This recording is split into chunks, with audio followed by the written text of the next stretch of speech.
There we go. Check, 1, 2, good.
Councillor Campbell, Ms. Moncrief, can you hear us? Hi.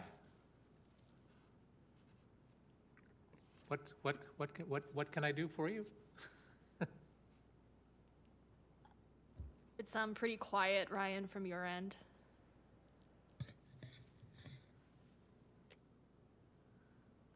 Are you able to hear me, Ryan?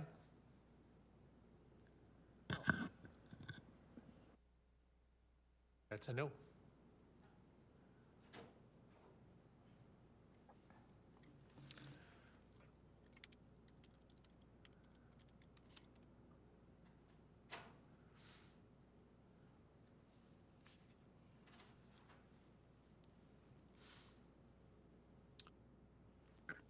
Councillor Campbell, this is Ryan here.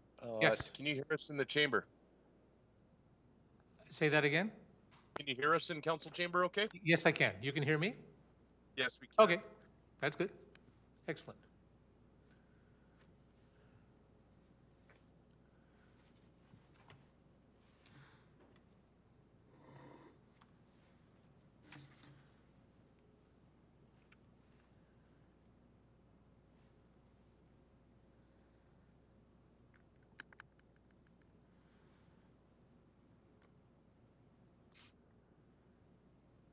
Yes, we can hear you. I can hear you very well. Good. All right. Currently in the Teams meeting, a few individuals have joined us. Okay.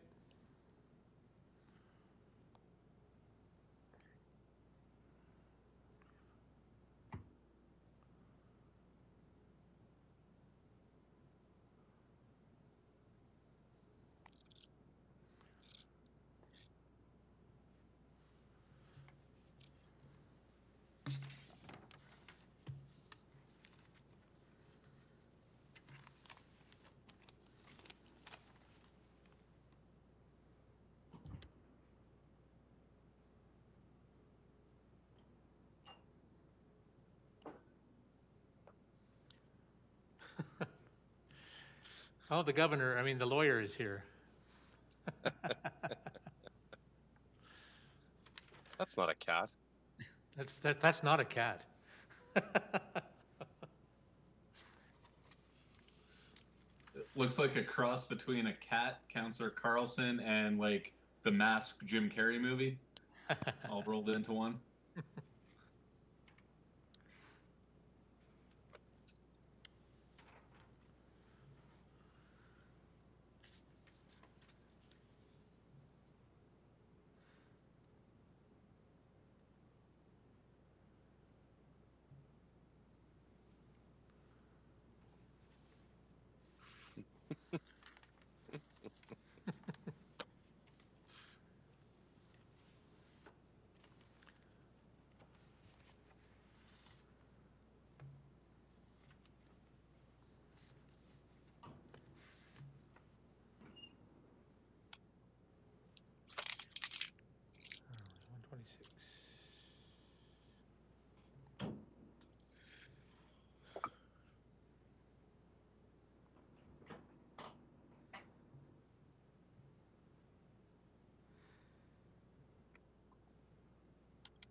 my internet is not working on my iPad.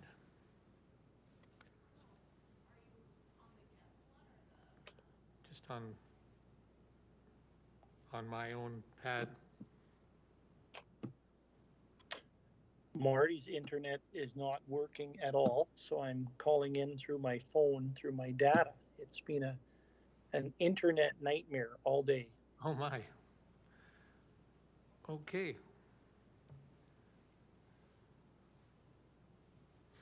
Nice to see you, Marty. You sort of look like that guy over the fence in that sitcom, you know, Tim, the little Taylor guy.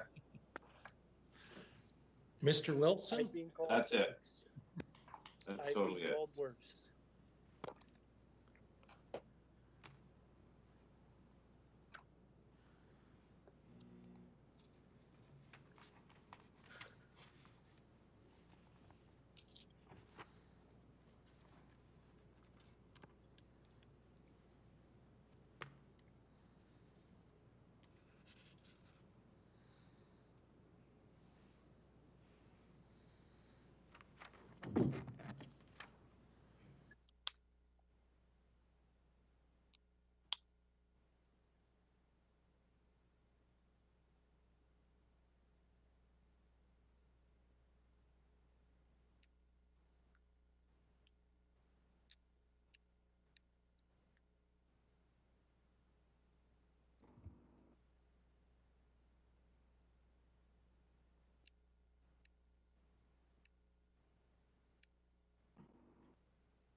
Jeff, your complexion is so clear. Look at that.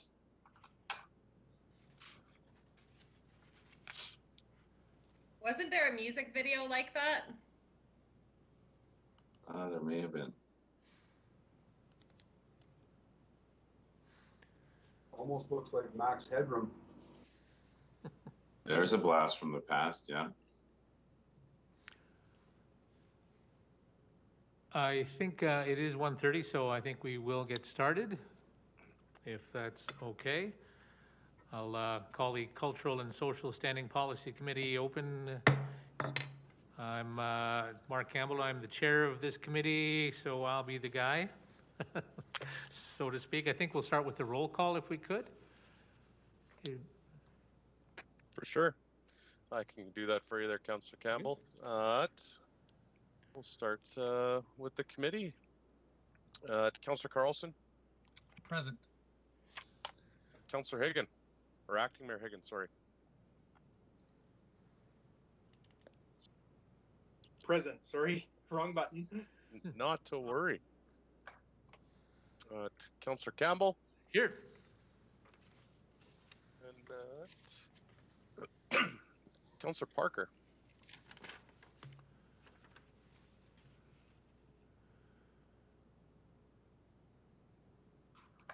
I think it's Councilor Sorry, I read the wrong list. My apologies. No worries. The joys of doing this from home. I have the wrong list in front of Councillor Miyashiro. I apologize for that, Councillor Miyashiro. And I don't see Rob with us right now. He's with Ryan Parker. Yes. Okay. I don't have my phone. Can someone text Rob to see? I'll send him a text right away there, Jeff. We do have a quorum, so we will get going. Just want to acknowledge the City of Lethbridge acknowledges that we are gathered on the lands of Blackfoot people of the Canadian Plains and pays respect to the Blackfoot people, past, present, and future, while recognizing and respecting their cultural heritage, beliefs, and relationships to the land. The City of Lethbridge is also home to the Métis Nation of Alberta, Region 3.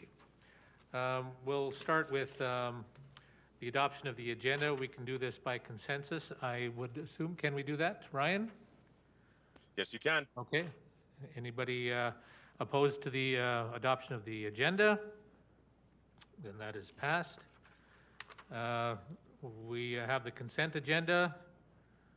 We've read the minutes. Any objections? Okay. That is passed. let us begin with our presentations. We have a very busy day today, so we'll get right to it. Martin Thompson, Manager of the Community Social Development, on the information on the Fresh Start South Country Treatment Center. Welcome, Marty. Thank you, everybody, and thank you for allowing us to present. I have with me folks from the Fresh Start organization, and they are going to actually lead the presentation. I've got Stacy Peterson and Tony. Tony, I apologize, I don't know your last name, but I am going to turn the floor over directly to Stacy and get Ryan to load the presentation. And the presentation at a high level is about the addiction recovery continuum of care and how Fresh Start plays a critical role in that continuum of care and for our community. Okay, great. Thank you very much, Marty, and nice to meet everybody. I do have Lisa Simone with us as well. She is our National Communications Director, works out of Niagara in our satellite office there. And then we have Tony Kokel, who is our operations manager down on Fresh Start South Country. I know we've got a limited amount of time. We can go out and do presentations and it takes us an hour, hour and a half, and then Q&A, and we have a ton of fun. I know we got 5 minutes. So I'm going to be, I'm going to go quick, and there's probably going to be a lot of information, but I'll just get right to it. So Fresh Start Recovery Center has been in Alberta providing addiction recovery since 1992. We were selected as the #1 treatment center in Canada, or top 3 every year since 2006 by the Fraser Institute, a 5-star charity by Charity Intelligence out of Toronto, top 10 impact charities in Canada. You know, and that has everything to do with the culture of Fresh Start. And the culture at Fresh Start is all about recovery and a consistent pursuit of abstinence. I know that Lethbridge has struggled with harm reduction versus safe injection versus all those different things. And we're about building bridges. So when we talk about harm reduction on one end of the continuum through to recovery, the way we feel about it is let's meet people where they're at, but let's not leave them there. When we talk about recovery, we talk about the national guidelines, which is that consistent pursuit of abstinence and health and well-being in a whole bunch of different areas of somebody's life. So addiction being a chronic brain disorder, when we look at it and we want to treat it, we're not talking about, you know, removing 75% of whatever chronic disorder there is. We want total remission. So you can put the slide up, I guess, the slideshow. Again, it's going to be super quick, and I didn't check the time when I started, but someone can hit me with a gong or something when we're done. Do we want to get that up? Can you see that? Who's in charge of the? Yes, we see. At least I see it here in council. Oh, you guys can see it. Okay, I can't see that you have it. Yes, stand by. We're trying to figure out why you can't see it on the meeting here. Sorry, apologies. This is the first time that this has not happened. That's okay. I mean, we have. Mr. Chair. Yes. It was circulated in our package, so we should all have access to it unless somebody doesn't. I guess the only does anybody not have this package? I know my internet is not working, so I'm seeing it here, but and I'm sorry your time is up. So good talk. Thanks. Yeah, thank you very much. Appreciate it. Anyway, sorry. I think we can move forward. If there's no objections, we'll continue on with the presentation. Is that okay with everyone? All good here. Okay. Okay. Yeah, so I'm fine with that. Okay. Thank you. Continue on. Thank you. So we started discussions around an acquisition, and it was a friendly acquisition in February of 2020. And then, of course, what happened in March of 2020. So in spite of this whole pandemic thing, we still saw that we needed to move forward in this. And I say a friendly acquisition. It was the Fresh Start, or it was the South Country board that approached and said, look, like, we've heard all these great things about you. Can we have a discussion? And they came and toured, and we went and toured, and we started to, see what it would look like to to do this acquisition, knowing what we have on the ground in Lethbridge and knowing that we're really invested in a recovery-oriented system and community of care, it just made perfect sense for us to do this. So we took total care and control of this South facility on November 2nd, 2020. Tony was parachuted out of our organization into there. Tony's been with us 10 years. And we set about to change the structure of the programming from a 28-day program to a long-term program. The way Fresh Start works is, we have a 14-week program, and once people have completed the program, they don't have to leave the facility. So post-treatment housing for us is important, which is another thing we'll be looking at in Lethbridge, and we wind up being the best neighbors. When we talk about recovery from addiction, we talk about basically 2 points to come from. One is a human case and one is a business case. You don't often hear the business case, but I lay out the business case to people so that they understand the impact they have, that it's had on them, even if they don't think they have anything to do with it. The human case, I believe we all understand. We all read the papers, we all see what's going on, and we've all been affected in our own lives. So when we talk about our recovery rates, we have our group completion rates, which hover around 88%, and then we have our long-term, which is our 1 year and beyond, at 55%, which is about 5 times higher than the industry average.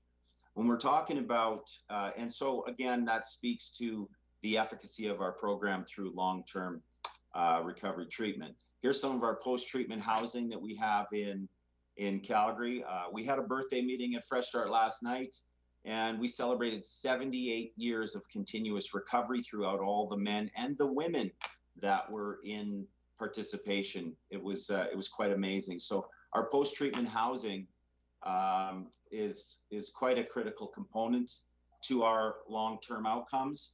We're building a recovery community, and which is inclusive of not only those in treatment, but their families, their friends, their employers. And we also have a family healing program, which is offered up to anybody in any community that's been impacted by somebody else's addiction, regardless of whether or not they have somebody in our programming. Social return on investment. So we know the human case. The human case is rebuilt lives. It's, it's hope. It's rebuilt community. It's fathers back, mothers back, sons and daughters. And we know what that is. The social return on investment was a little more hard. It was a little more difficult to calculate. We co-chaired the 10-year plan to end homelessness, which then morphed into what you guys were involved with in your 7 cities 10-year plan. And so we co-chaired the services committee. And in that, we anticipated for every one person that we took off the street and put through treatment and kept, in recovery for a year, was a cost avoidance to the community of $100,000. And those were the frequent flyers. And that was individuals that didn't even cross the threshold of a hospital yet. In terms of the SROI, that was a little more difficult. What we did is we engaged a group out of Washington called Success Markets, Inc. And through them, they calculated that, and they followed a sample group that went through recovery or treatment and then transitioned through into recovery. And they followed them, and they said for every $1 that we put into treatment, $23 went back into community. This was based on employment and taxes and et cetera, et cetera, et cetera. Success Markets Inc. has come back to us more recently and said, this is accurate, and this is absolutely true, but it's hard to believe. So they extrapolated the numbers and they said, more conservative, we're going to say that we'll take the lower end number. For every $1 going into treatment, $6 goes back into community for everyone that gets recovery. So we're rarely driven by the numbers, but it's helpful when somebody needs that. So in terms of recovery continuum of care, you'll have that on your screen, and you'll see where we fit in that mix. So we sit in the treatment threshold and the recovery housing, as well as post-treatment housing. So we're in the last 3 domains. We don't do detox on site. We will work with Detox at the Fort McLeod, as well as AHS Detox in Lethbridge, as well as Calgary. So moving on here, if you guys want, when this pandemic hit, this provincial government has been incredibly supportive of recovery initiatives in our province. I've been doing this work over 30 years. I've been at Fresh Start 17 years. And I have not witnessed another government that has stepped up in an operational capacity like this government, that is interested in supporting long-term solutions as opposed to inadequate band-aids to long-standing problems. So you can find out more about Fresh Start, freshstartrecovery.ca. At the beginning of the pandemic, the government deemed addictions treatment as an essential service, as well as mutual support group meetings. So those have been ongoing. That's a high level. That's without the videos. That's without all the confetti and everything that we would throw on this. I'd open it up to questions. Thank you for the presentation. I imagine there's lots of questions. A quick one for me that I have. Supportive housing. What do you have physically in Lethbridge when it comes to supportive housing? We don't have any supportive housing in place right now. What we are doing is graduates of the program that are down south is we're transitioning those that want post-treatment housing back to Calgary into our post-treatment housing until we can get set up there. Oxford House Foundation of Canada has been a great partner to us for a lot of years, and they are looking at setting up some Oxford houses in Lethbridge, and we have said, well, then we would like to look at having some exclusivity on one or two of these homes. We're also in conversation with Robin James right now about looking at some other housing in Lethbridge. So, yeah. Thank you. I see Councillor Higgin. Thank you very much, Chair. I appreciate the presentation, Stacey. Thank you very much for that. I had an opportunity of attending the Calgary Gratitude Ceremony on January 27th, and it was nothing short of moving. It was amazing of listening to each of those individuals that have come through the addiction and where they are headed today. And so I can't thank you enough. I know that you spoke a little bit about the healing programs and how that brings a continuum of care, not just for the families, but for the graduates, and extremely important. And also excited to hear about the support and how this particular government has been very supportive in the recovery aspect of addiction. The question I have is regarding employment. Yeah. So for these individuals, so the partnerships that you have with businesses, I've heard throughout other communities. Can you speak a little bit to what that looks like in the Lethbridge area, as far as that continuum after these individuals have made their way through your program? Absolutely, Blaine. And it's great to hear you comment on the gratitude ceremony. We have relationships with employers in Calgary and different placement agencies.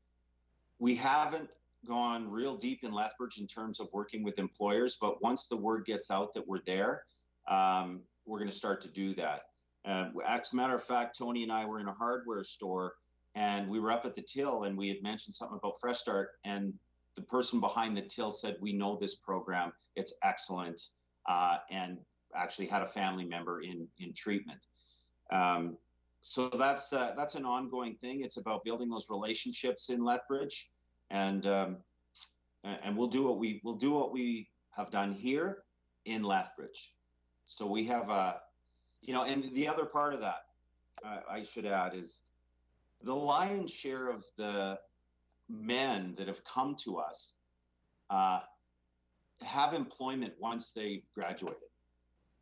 So we have people that come from all colors, all walks of life, every color caller.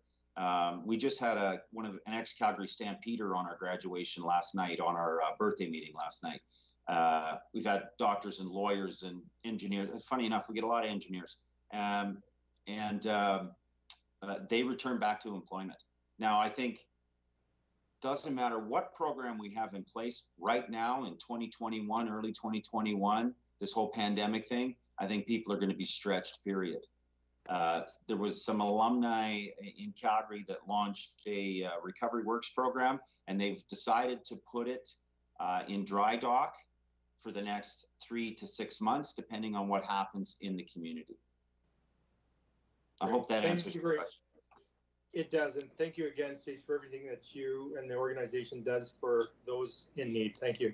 Thank you, Blaine. I believe Councillor Miyashiro is up. Great. Thank you, Mr. Chairman. Thanks, Stacey, for that presentation. A couple of questions I have for you. One is you're talking about the types of people that have gone through your treatment programs, and they sound like they're motivated and they really want to succeed, and they have something to go back to. What about the people that are homeless and the ones that have no support systems, and the ones that really come into you and really it's the end of the line for them? Yeah. How do you deal with them?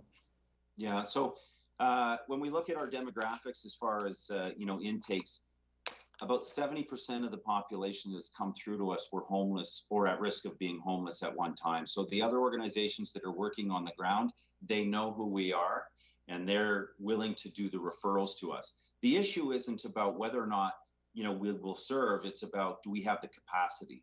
So we know what we need to do to increase capacity on the ground, and we're working towards doing that. When we did the 10-year plan, and one of the vulnerability scales we did on the street was one of the most accurate ones that we've ever found, was 75% had an addiction of some type, and 50% became homeless as a result of their addiction. So when the stereotypical person that we see who's homeless, they're just in and who has an addiction and likely mental health and likely trauma, which we do address. They are in late stages. So initially, it's everyone that we're working with, it's everyone we're in school with, it's everyone in our family, and those are the late stages that we see. People don't go from A to Z in one night. Yeah. Sure. Yeah. So why don't you guys do detox? It makes more sense to have if you're going to do aftercare right on site. Yeah. Wouldn't it make more sense to have detox facilities so that you can work them right through? That's a great question, Rob. And so when we go to open our detox, you'll be our campaign co-chair.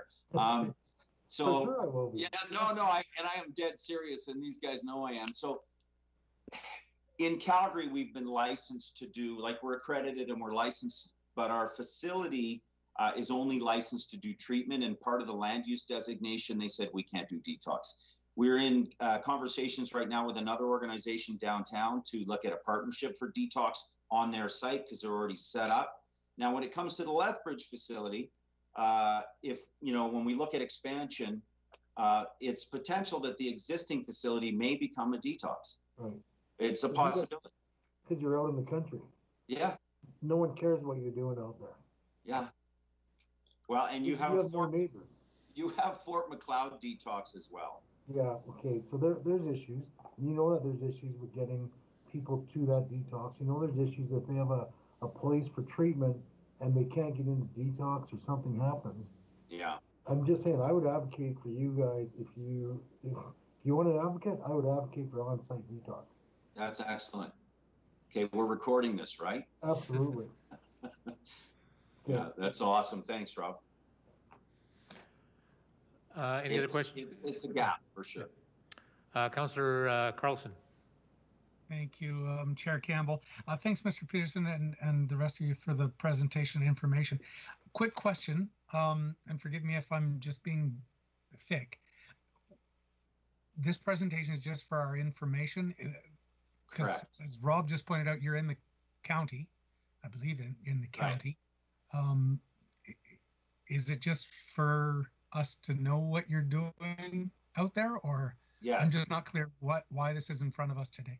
It's in front of you today because we're a good neighbor, because we're interested in being a good neighbor in Southern Alberta. And when it comes to good neighbors, actually, Fresh Start Recovery Center was the first one to develop the Good Neighbor Agreement in Calgary, which is now a template for all organizations to follow. This is simply a courtesy to the Lethbridge City Council, to you guys to get to know us a bit better. For us, doing this work, it's all about connection. People don't bristle with antagonism around addiction unless they've been impacted or affected or bothered by it. And so we're either part of the problem or we're part of the solution. And you guys being here today, hats off to you for being part of the solution. Awesome. Thank you for that. I think you touched on a couple of my questions. Actually, Councillor Deputy Mayor Miyashiro asked a lot of the ones I was thinking about. You mentioned you do some trauma work, because I think a lot of what you discussed was about brain disorders. But you do work around trauma, the underlying causes of addiction and those types of things? Absolutely. I'm not great at multitasking. I would type in a website, but if you noticed on the front of the presentation, there's a little certificate and it says Brain Story certification. Mm-hmm. Everybody in our organization is required to have Brain Story certification through albertafamilywellness.org. Now, when I took that, it was 15 years ago. It took 3 years to kind of get it, and they've compressed it into about 20 hours, 25 hours, and it's free. The analytics on this course are global, and they will make you a more empathetic, compassionate human being that looks at, when we bring somebody into Fresh Start, we're saying what happened versus what's wrong with you. Do you know what I'm saying? So that gives you a different approach when you're dealing with somebody. You're going from a loving lens versus a punitive lens. I mean, people come in and they're already telling you how they feel about themselves, right? And it's our job as a community to be able to see through that. I'm not saying you condone or excuse bad behavior, but we can see through that to the other side, which is talks about healing that and dealing with that trauma. So if you do the Brain Story work, if you look at the ACEs work, Adverse Childhood Experience, I've done lots of presentations. I've done them in San Diego. I've done them just all over the place. I did a couple TED Talks. One of the talks I did, I took my daughter there. Here was the litmus test. On that day, my daughter says after the talk, she says, "Dad, there was so many people crying." I wasn't going into the room talking about addiction. I was talking about the trauma. And some people vacillate towards this as a way to cope. Others vacillate towards other things to cope, be it work, be it food, be it, whatever that is. Coffee. Yeah. Yeah. Nice. Thank you for that. A couple of quick questions, if I can, Mr. Chair. Your program is male specific. We are now co-ed. Okay. So some of the history of Fresh Start, originally it was co-ed back in 1992. And then that changed in 2002 when they moved up to Abbeydale. And now this brings us back to our roots of doing co-ed treatment. So we've been asked for years, are you going to do women's treatment? Are you going to do women's treatment? Because nobody does your brand of treatment. And there's a lot of good relationships in Calgary with the female treatment providers, and we're not interested in impacting any of those relationships. So now this gives us the opportunity to get back into that. And we've just, next week, we will graduate our first group of females, which is absolutely incredible. If any of you are interested in coming to one of the gratitude ceremonies, I highly recommend you do.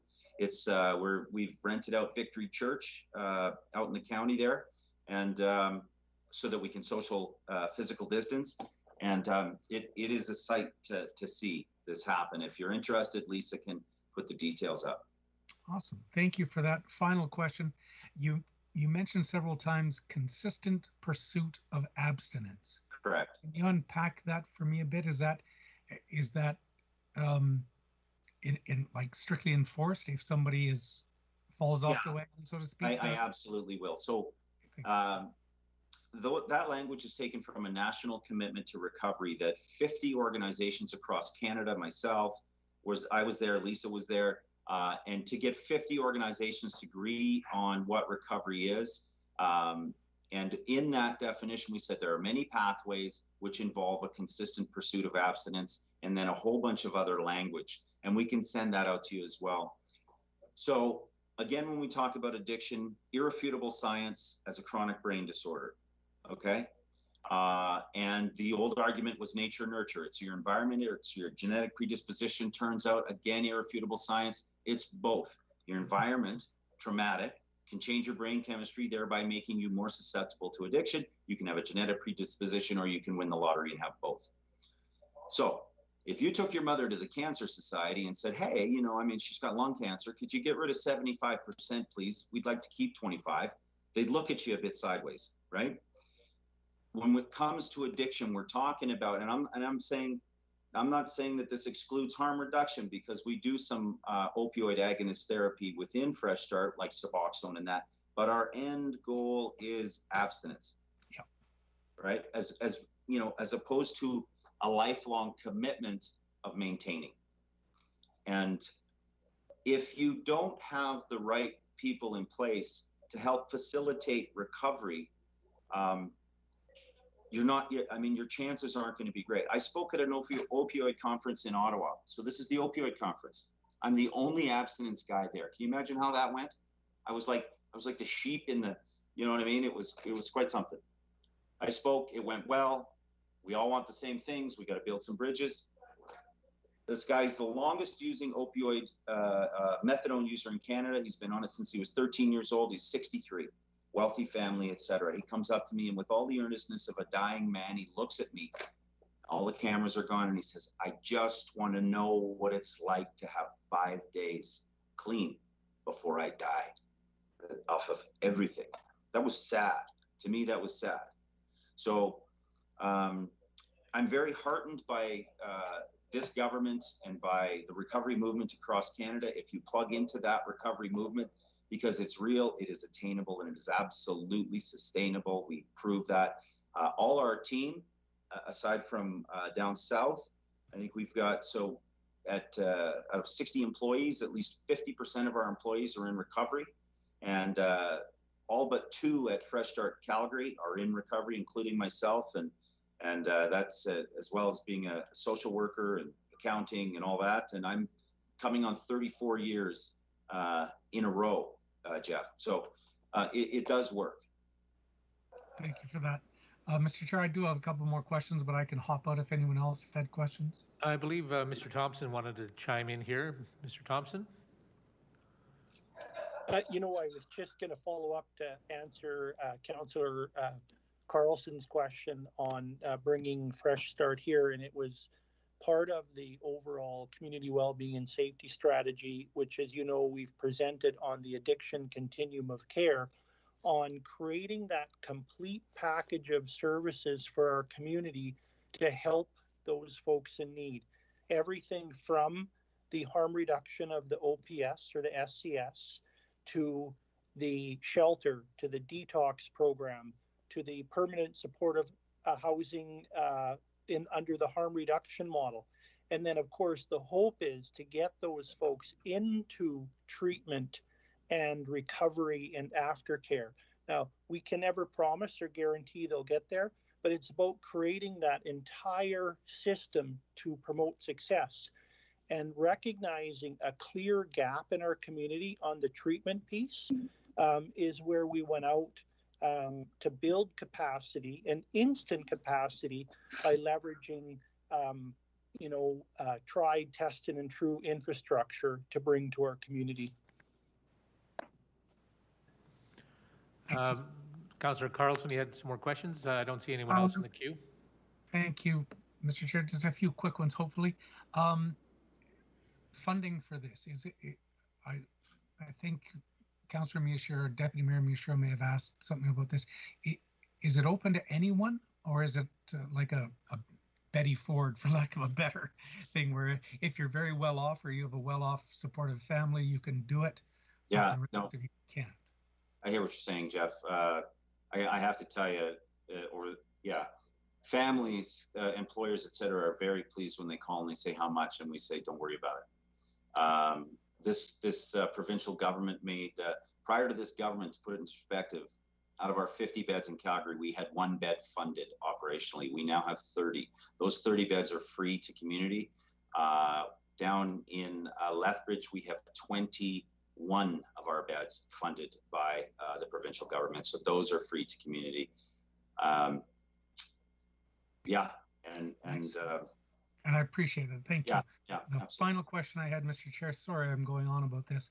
A lot of the folks that are experiencing addictions here in our community, not all, or not even the majority perhaps, have developmental issues, FASD, different issues there. How does the program work for those folks? And are there any other cultural specific type programs? So, like I said, we could talk about this for hours, but I'll try and blitz it off really quick here. Concurrent disorder we've been dealing with for a long time. So that's mental health and addiction. We also deal with trimorbid. I don't think we can deal trimorbid in a big way down south right now because we're not like wheelchair accessible, etc. But we are in Calgary. When it comes to mental health issues, we work with psychiatrists, psychologists, and we do an individualized case plan, case management plan for each person. So depending on their severity, when we do our assessments on intake, will depend on what the treatment plan and approach is for that individual. I also wanted to tag on to the connecting with others in the community. I know that we're also involved with Alberta Addiction Service Providers. We just received funding to develop a recovery coaching program. We're going to start it in Calgary, but our goal is to get down south as well with that recovery coaching program. So that's having recovery coaches in emergency rooms, on the ground, to try to guide people towards services. Essentially, we want to strike while the iron's hot. A lot, people don't change because they see the light, but they may change because they feel the heat. And if you have an opportunity to present to them when they're ready, we're that much better off. Thank you, Mr. Chair. Thank you, Mr. Peterson and Ms. Simone, and Mr. Kokel. Thank you. Councillor Higgin. Thank you, Mr. Chair. Just a last question here. We've heard before that if a particular facility is booked full, if you will, if there's no available room space, correct me if I'm wrong, these individuals, if it's not just based in Lethbridge, if for some reason your facility is full, these individuals can go to another location within Alberta if there is space. Is that correct? Absolutely. Yeah, absolutely. We're also, to our Calgary location, to Lethbridge location, I can tell you right now is that we need to increase capacity. It's just, our wait list is sitting at about 190 right now. Word goes out through the Coconut Telegraph that if you want real recovery, you need to go and do this. What I can also tell you is that we work with all the other agencies in the province that have received funding for the free beds as well. We are just about to launch Recovery Access Alberta. And so that's going to be a real-time website where anybody that's providing support can go to the website and find out in real time who has bed availability in the province. Excellent. Thank you very much. And thank you, Stacey, and all the others of support that is here for questions. Appreciate, again, everything that you do. I was just curious, myself, in your 30 plus years of working in this field, has the form of addiction changed drastically? Like, I'm thinking at one time it was always alcohol. It seemed to be always alcohol. Has it reversed or changed drastically to opioid and other addictions, or are things kind of always been what they are? No, it changes. It changes. It actually changes with the organized crime paths throughout the province. But still, the number one substance used in the province is alcohol still. And then you have the legalization of marijuana, which was such a smart thing. That was a bit of sarcasm there. I worry about that around the early onset of schizophrenia in youth. We went through our crack, in the late 80s, it was crack cocaine, and then it was, and then we're crystal meth, and now we're opioids, and we're starting to see a lot of crystal meth now too. So it just shifts from drug to drug. Mind you, we're finding, fentanyl in everything. Right. Thank you. Are there any other questions? Oh, Councillor Higgin? Sorry, I did take my hand down, Mr. Chair. I do not have another question. All right. Thank you very much for that insightful presentation. I have here before me, can Councillor Carlson, can you move this, if you can? For the, be it resolved that the Cultural and Social Standing Policy Committee receive this presentation as information. Thank you, Mr. Chair. Thank you for the presentation and information. Unless there's further comments, I'll call for the vote. I'll just add one quick thing. You have a hard time shutting me up sometimes. I just want to put an open invitation to any of you, if you ever want to come down and be it in Calgary or at the Lethbridge facility and come and see us.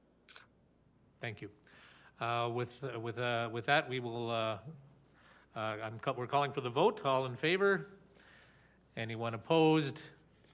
That is passed. Thank you very much, and your time is up. Great, appreciate it. Thank you. Next. We just hang up then? I believe that's it. Okay, thank you very much. Great. Thank you very much. Or hang out for the whole meeting if you want. Yeah. You have to stay until we're done. All right. Take care. Moving on to the 4.2, Robin Harper, General Manager, Recreation and Culture, about the Recreation and Culture Master Plan. I believe Mr. Harper is online. Mr. Chairperson, can just 1 second before Mr. Harper starts, can we ask Councillor Carlson not to put that creepy looking animated face on again? Because, you know, it was a bit much. All right. Thank you. That one you had on there. Got it. So we'll move on to 4.2. Robin Harper, you have 10 minutes. Thank you. Good afternoon, Mr. Chairman and members of the Cultural and Social Standing Policy Committee. We're pleased to be here today to present the Recreation and Culture Master Plan, as well as the accompanying documents, which are the engagement summary, the state of recreation and culture, and the cost recovery analysis. Next slide, please.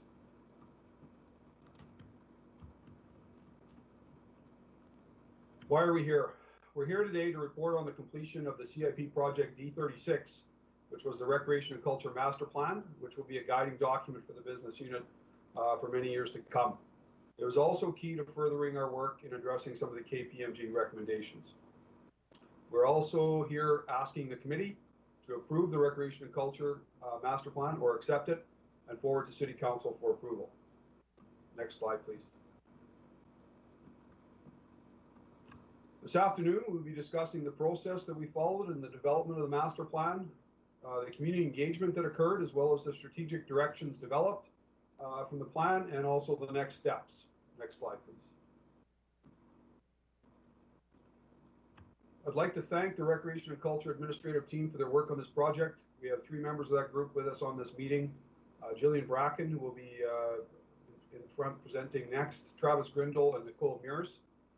We'd also like to thank members of City Council, as well as our internal and external stakeholders, which included other departments. Thank you to RC Strategies, Lord Cultural Resources, S2, Vinny, and All One Sky, who were part of the consultant team.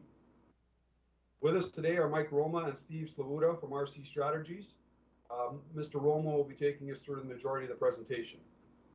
And I'll turn it over to Mike. Thanks, Robin. Next slide, please. Mr. Chair, members of the committee, great to be here to give you a bit of an overview of where we ended up with the Rec and Culture Master Plan, and thanks for your input along the way. This slide just talks about the process that we undertook. So there was 4 phases of work. Really, the first 3 phases were about learning about the current situation, talking to the community, but also conducting a variety of other research and data sources. And phase 2 is actually figuring out what to do about it and coming up with some of those directions that Robin alluded to. Next slide, please. So we're very proud of the level of community engagement that we had, especially given the time that it was conducted, which was over the course of the last calendar year. Very significant response for our household survey that was actually coded, so it's statistically reliable, almost 3,000 responses. We also had an online version that was open, 106 responses to that. We connected with 56 different community groups through a survey that was sent out. We also had discussions with 18 different discussion sessions with 45 different community organizations. And then we also were able to talk to each of the 17 participating fee-for-service partners in an independent interview format. Also important is we were able to reach out to and gather important input from 45 different city staff and members of council through a series of discussion sessions and workshops. So we're very proud of that. The next slide indicates some of the other research that went into our plan, and it's all outlined in some of that background information or documentation that Robin alluded to and was in your packages. Next slide, please. And all of that really led to the content of the master plan. And from here on, the next few slides are really about that. Probably one of the most important aspects of the plan is what we've called foundations. And these foundations really talk about what the business unit and the city is providing in terms of rec and culture, why they're providing it, so what kind of outcomes you want to see in the community based on your investment in rec and culture, and how you're going to go about providing those services. And those are the guiding principles that you see in front of you. And all of this is articulated further in the master plan. It's built upon the 2013 version that we actually were also so fortunate to be involved in. And it even outlines the role of the city in providing these services, which is something that does require some explanation, and hopefully that clarity is provided in the document. The next few slides indicate what we've called strategic directions. And we haven't really included formal recommendations, even though we've provided a lot of ideas in the master plan and a lot of overarching directions, but we wanted to make sure that Robin and his team, as well as other city departments and other stakeholders throughout the city of Lethbridge, were able to see themselves in these ideas, in these directions, and maybe implement them for themselves. So it isn't confined just to what the city can or should do. Each of these slides that talks about the directions has the direction itself in the bigger blue box there.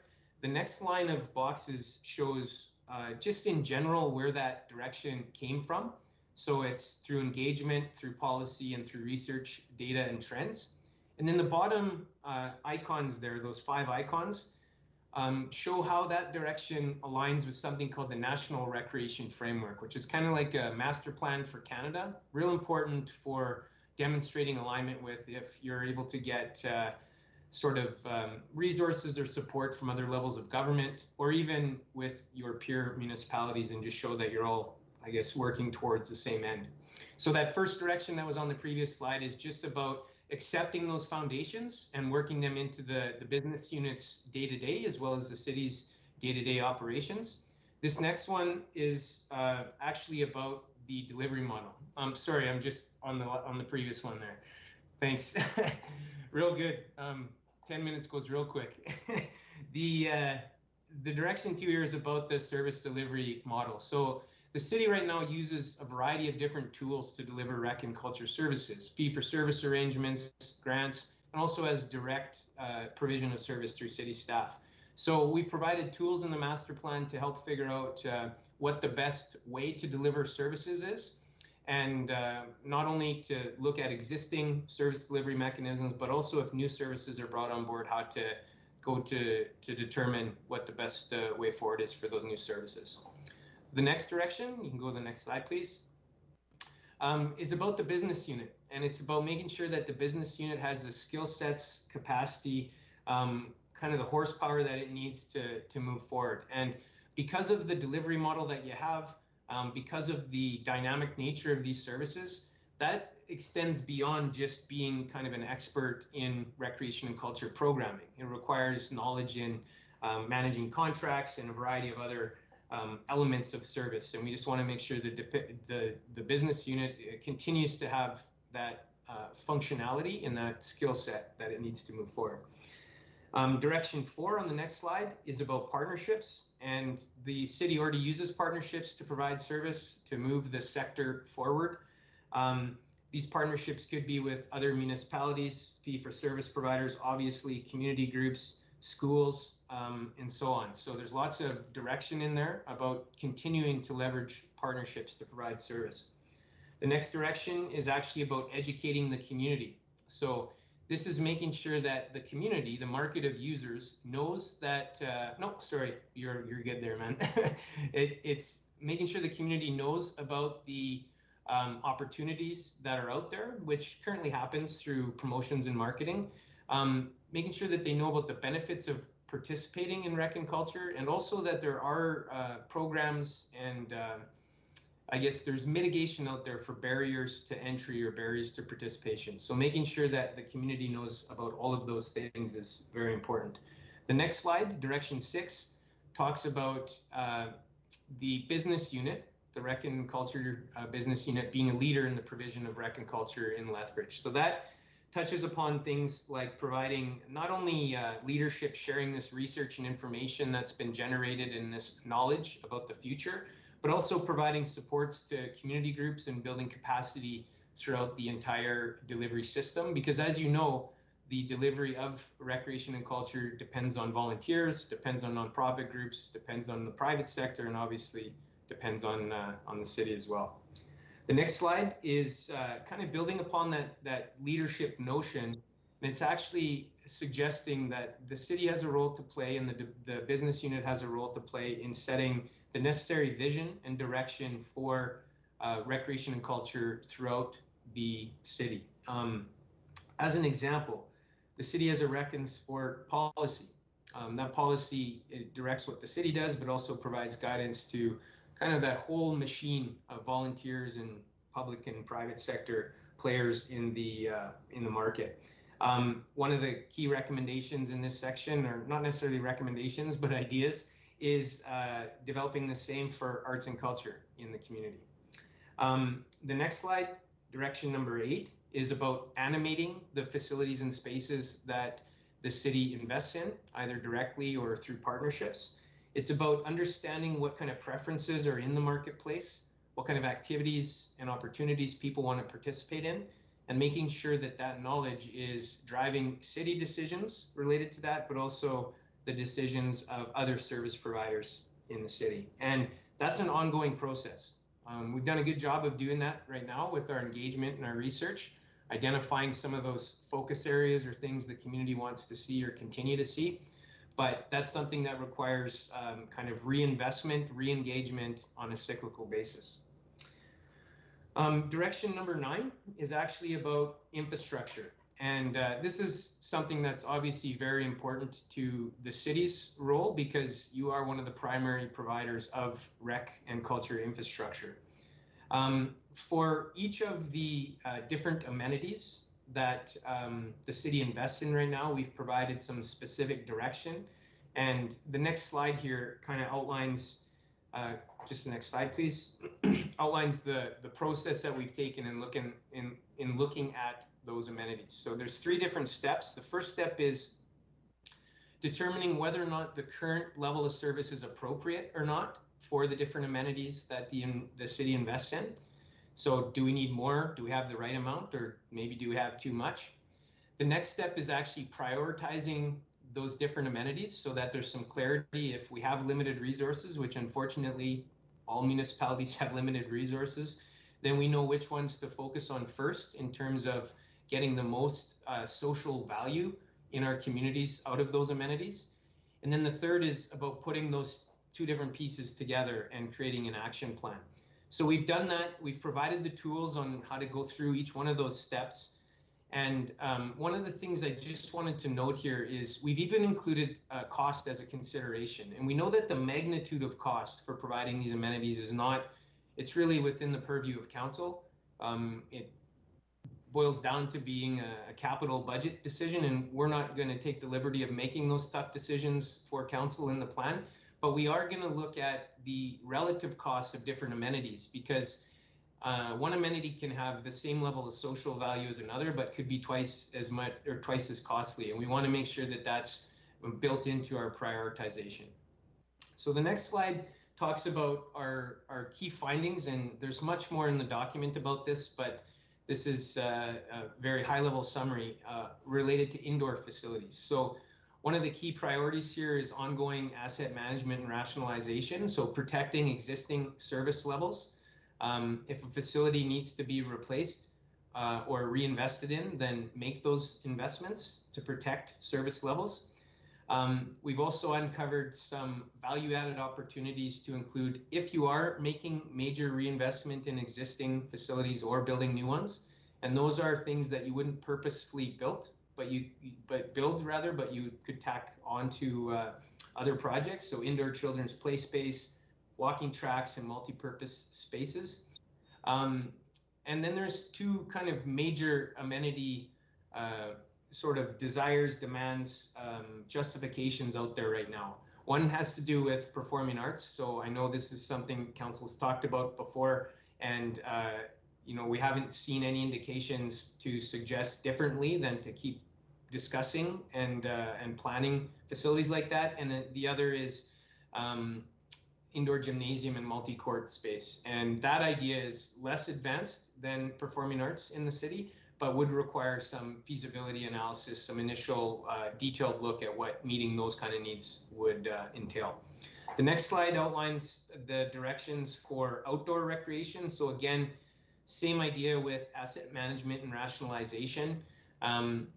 We've, I guess, uncovered some requirement or justification for some initial feasibility analysis related to outdoor festival and performance venue resources.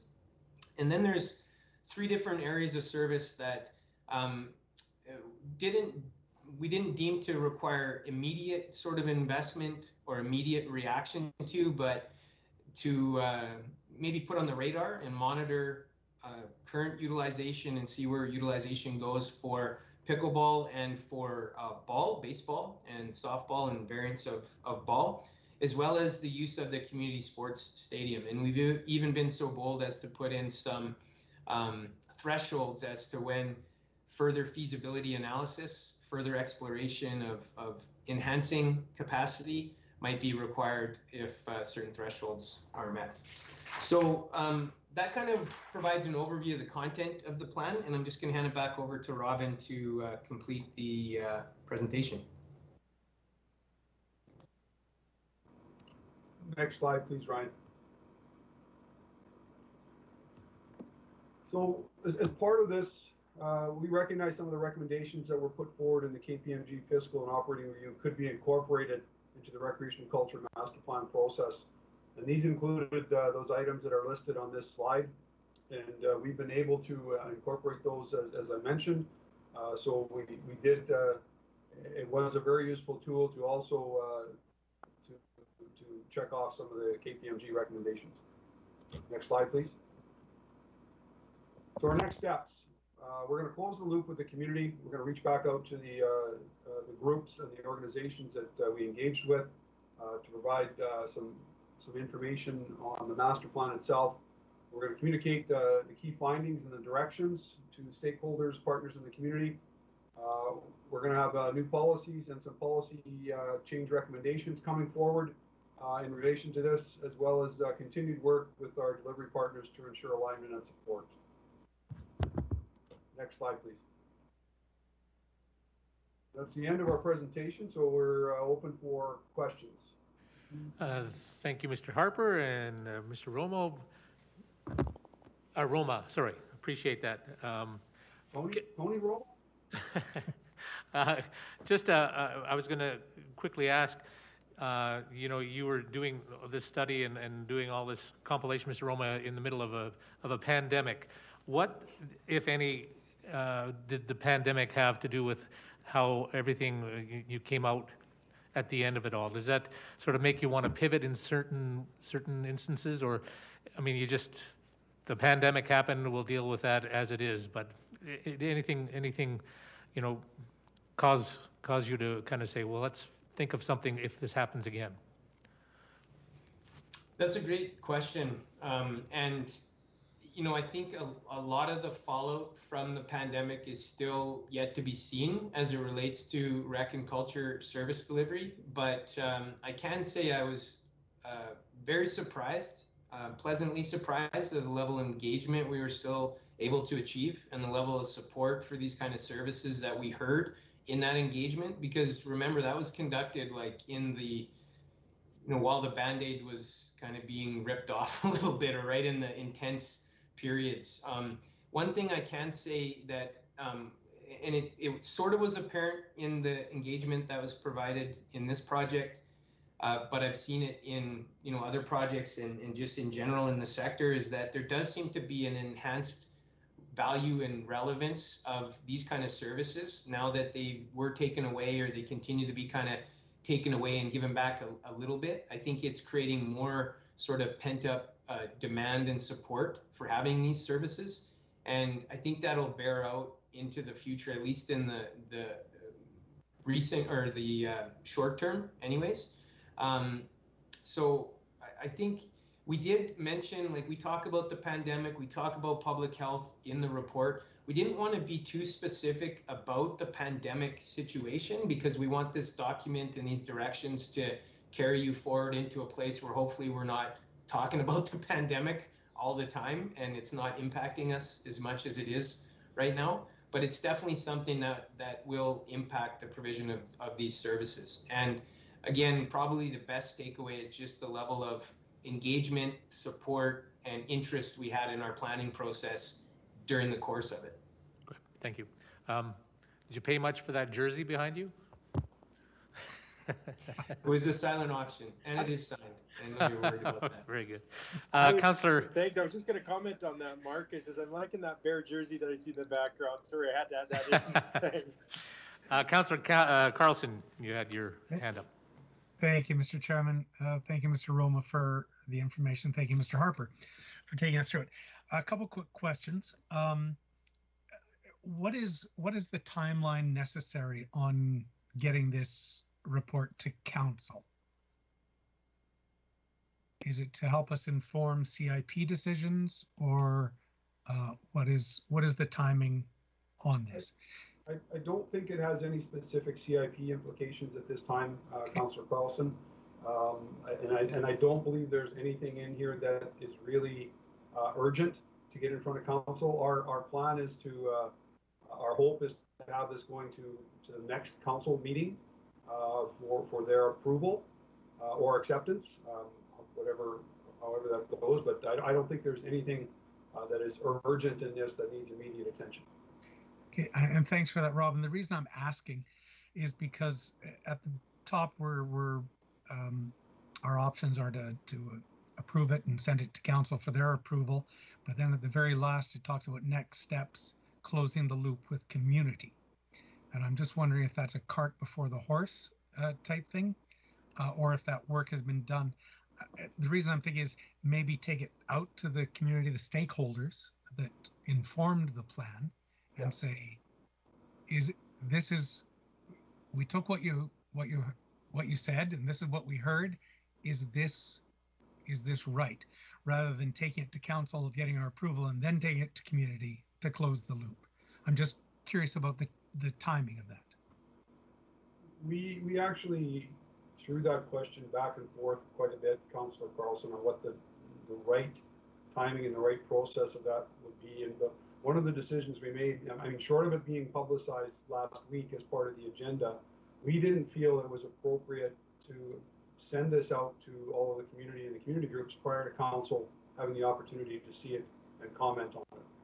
I mean, our intent is to go back out to the community and present it and say, okay, this is what we heard. This is what the direction we're going in. These are the key findings. These are the key directions that we're hoping to take the community in. But that was the decision and the timing for it. Okay. Thank you for that.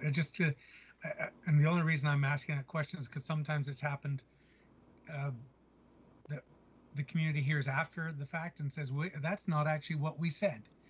So I just wouldn't want that to happen. I'm not saying that's happening. I've been bitten.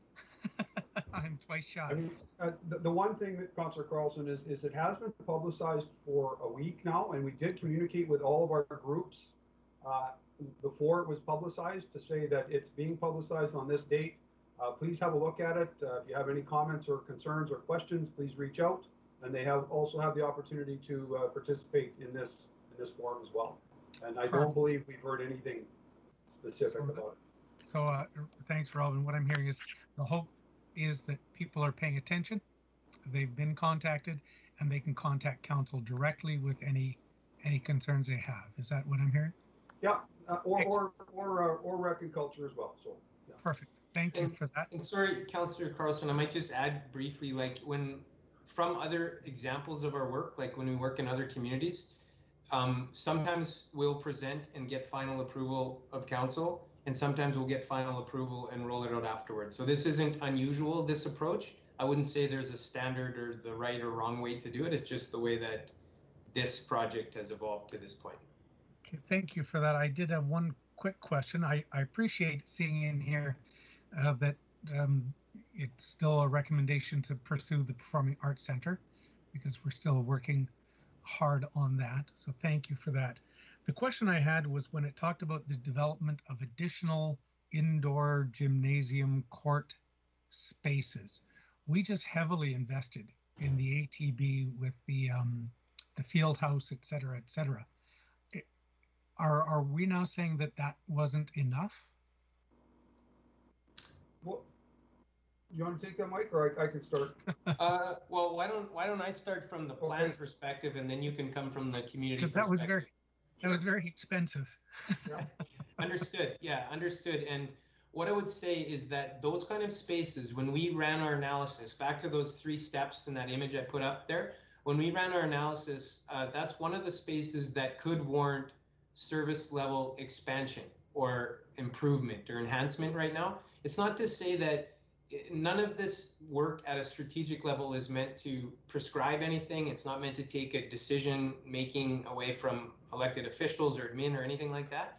But it's to suggest that right now, based on what we heard, research, data, utilization information, that could warrant further feasibility exploration. And it's a very common amenity right now that we see being asked for or being explored more in communities. Even if they have lots, even if they have really good joint use agreements with schools that enable community to use gymnasiums, it tends to still be an overwhelming kind of demand pressure. And it's because those kind of spaces accommodate way more activities really than any other kind of space that you could invest in, like even more than arenas, pools.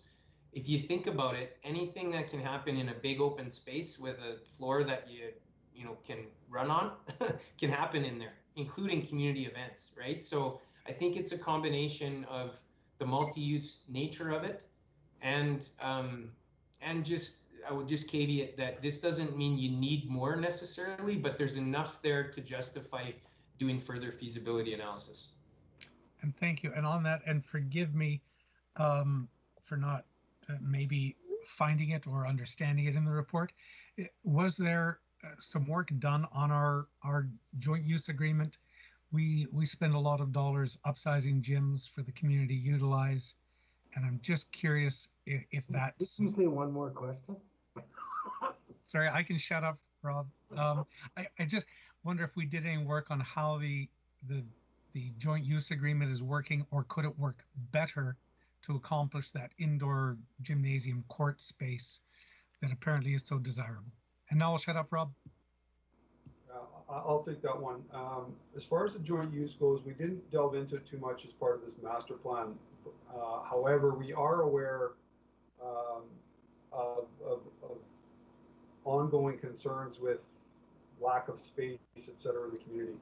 One of the problems that has really become apparent, especially during the pandemic, is that the school and the school divisions have not allowed any access to outside groups in the community. So they're really, outside of ATV Center and the Fritz Gym, when it is available, there is no gym space whatsoever for any community groups. So that has really been evident in this last year of the lack of space available to the community, and no fault of the school divisions, because they need to protect their own students and their world, but it's really become evident that it is a concern. So I mean, we're as part of the CIP, we actually are looking at a possible feasibility study to look at specifically that gym space. Okay, thank you. Deputy Mayor Miyashiro.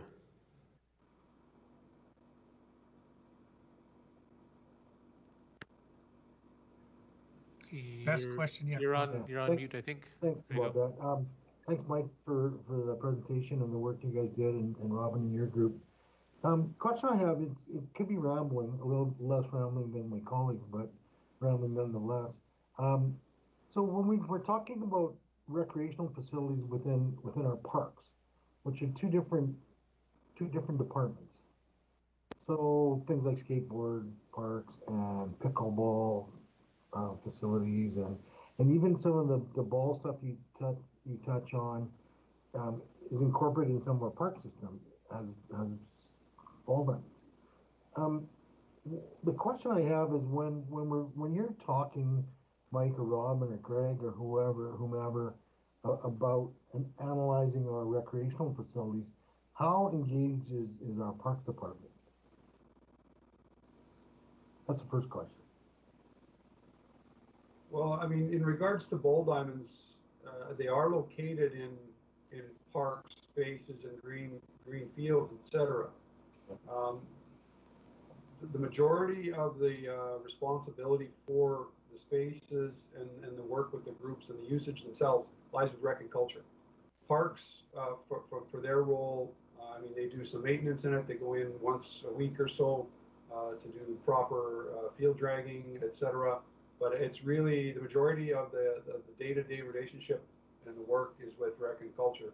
So we do engage the groups as far as usage. We do engage parks as far as questions or recommendations on maintenance or improvements. So yeah, we do engage the other departments internally when we have those discussions. Same with skate parks. Okay. So then the follow-up to that, and sorry for asking this hard question, I only know this because of what I do on my other job. And it's about pickleball, and I noticed you said in there two things. One is that you want to analyze at 70% usage at capacity or at peak times, which is a good thing. Because pickleball is a growth area, and we've seen it explode in Lethbridge in the last 5 years, from almost nobody to several hundred people that play this game. The question I have is about, so we have a great pickleball facility in Legacy Park. And the problem is it's too windy over there because there's not enough tree buildup yet, and there's no wind screen, right? And I've heard that from numerous players. To the point, and it's unplayable at times to the point where people are actually looking at and asking about using golf gardens and other park space in the city without actually addressing what they could do in the existing facility at Legacy Park to make it more playable. And when I've asked them that question, they've more than one person has said to me that parks won't allow it. So if we have this great, so the question I guess would be, this is a more administrative question. I don't know if Mike wants to chime in, but if we have this great facility, and what may holding it back could be a wind barrier of some kind, but it's unplayable now to the point where people want to build a new one in a different space, which doesn't make any sense to me at all.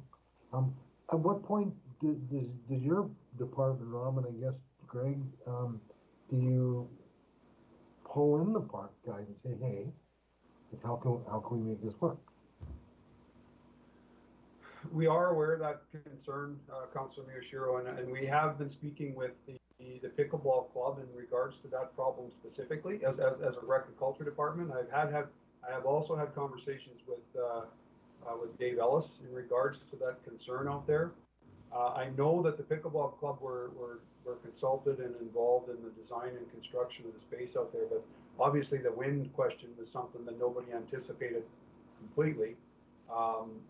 We are having discussions about ways we can mitigate that for that location out there. Right.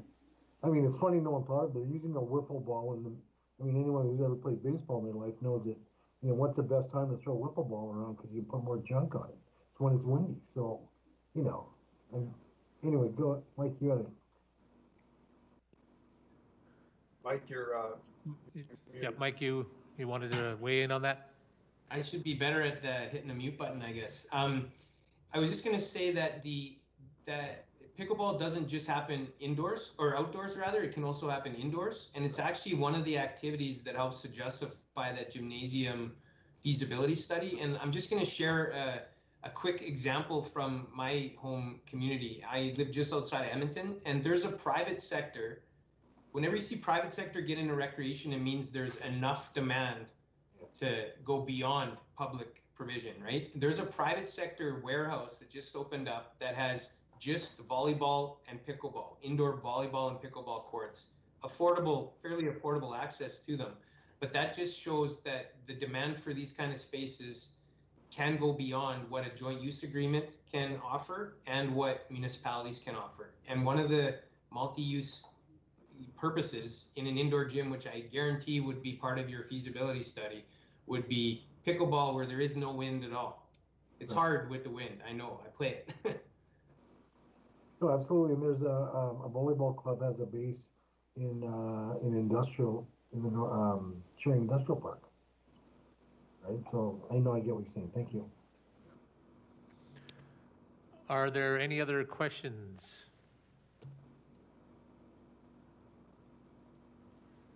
Seeing none, if I can ask Councillor Miyashiro to move this next thing here. Be it resolved that the Cultural and Social Standing Policy Committee receive for information the Recreation and Culture Master Plan, and further be it resolved that the Cultural and Social Standing Policy Committee recommends City Council adopt the Recreation and Culture Master Plan as an attachment 3, and that Council provides direction to implement the directions outlined in the Master Plan. Deputy Mayor Miyashiro. Thank you very much, Mr. Chairman. I believe Councillor Carlson has a question. Oh, I did not see that. Okay, sorry. Sorry, thank you, Deputy Mayor and Chair Campbell. So we'll be forwarding this to the March 9th council meeting, is that correct? Yes, that's correct. Okay, perfect. I think that gives lots of time for any of the stakeholders to provide us with feedback, so I offer my full support. Okay. Any other questions? I see none. Continue on, Deputy Thank Mayor. you. So again, I appreciate all the work that's been done on this plan. It's not an easy one because of the scope of what we do in the city of Lethbridge.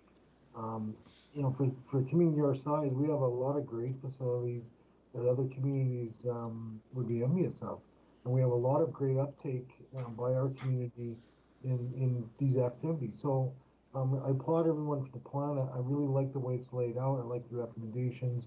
I would fully support us accepting this and bringing it forward. Councillor Carlson, you have your hand up again? I can ask a question after the vote. Okay. Sure. Then I guess we'll call for the vote. All in favor? Anyone opposed? That carries. Mr. Carlson. Thank you, Mr. Chair. Deputy Mayor Miyashiro triggered something in me about the scope of this, and it's something that we've heard commented on in our community in comparison to other communities, that we have recreation and culture as a bucket, and then we have parks as a different bucket. And have we ever done any work around that of why they're separate and why culture gets lumped in with recreation, and how other communities deal with parks, culture, recreation, etc.? We seem to be an anomaly, but perhaps that's just my addiction to the show Parks and Rec. So I'm just wondering if we've ever done any work around why we do things the way we do things in Lethbridge. Who wants to take that? Mr. Harper. Greg, you had your hand up first. I think Greg. Greg, Mr. Adair? Sure. Yeah, great question. And it's a piece we're actually working on with all business unit managers on the spans and layers and the KPMG review piece. There is a lot of history, as I've been learning, of why some things have happened in the past. So what we're doing going forward is we're working with every business unit manager and says, what makes sense today? And let's work on the ideal structure and then we're going to build it from there. So that work is actually underway. And we hope to have the first draft of that by March 17th. And that will include questions just like you're asking, because I also am aware of other organizations that have a Parks Rec and Culture department. And so how can we work on that? I'm not saying that's the system that necessarily works for us here in Lethbridge, but we really need to investigate it and look at the ideal structure that works for us. And so I know in the future we will be coming to council, you know, and a couple of our recommendations that we're working on from a KPMG and Spans and Layers piece is, again, we have a reduction of 60 employees over the next 2 to 3 years. And we're also looking to blend 16 business units. So we're reducing our business units. And as we talk about that, we have to ask that question, does Parks, Rec and Culture make sense to blend? I'm not sure the answer of that currently today, but it is something we're thoroughly investigating and we'll report back in the future. Thank you, Mr. Adair. Appreciate the work is being done. Mr. Harper want to chime in? I see Mr. Romas wants to answer as well. Sure, I'll just be brief here. Just further to Greg's comments, I think traditionally in most municipalities that have like the Rec and Culture Department, the structure is Parks and Recreation. And at one time, Parks was a member of Community Services, and it was, you know, they were on some level integrated.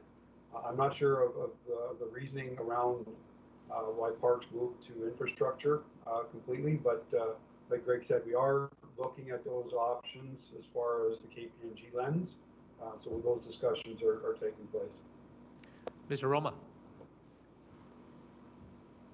Yeah, I was just going to say, like, there is definitely no right or wrong answer. Like, I'm not commenting on what the right structure is for the city, but just as an outsider, I can say that there are some departments have both under one, some have them separate, some have culture separate. There isn't a standard or a kind of a go-to structure. You have to figure it out for yourself, which sounds like is happening. So thought I'd just add that from an outsider perspective.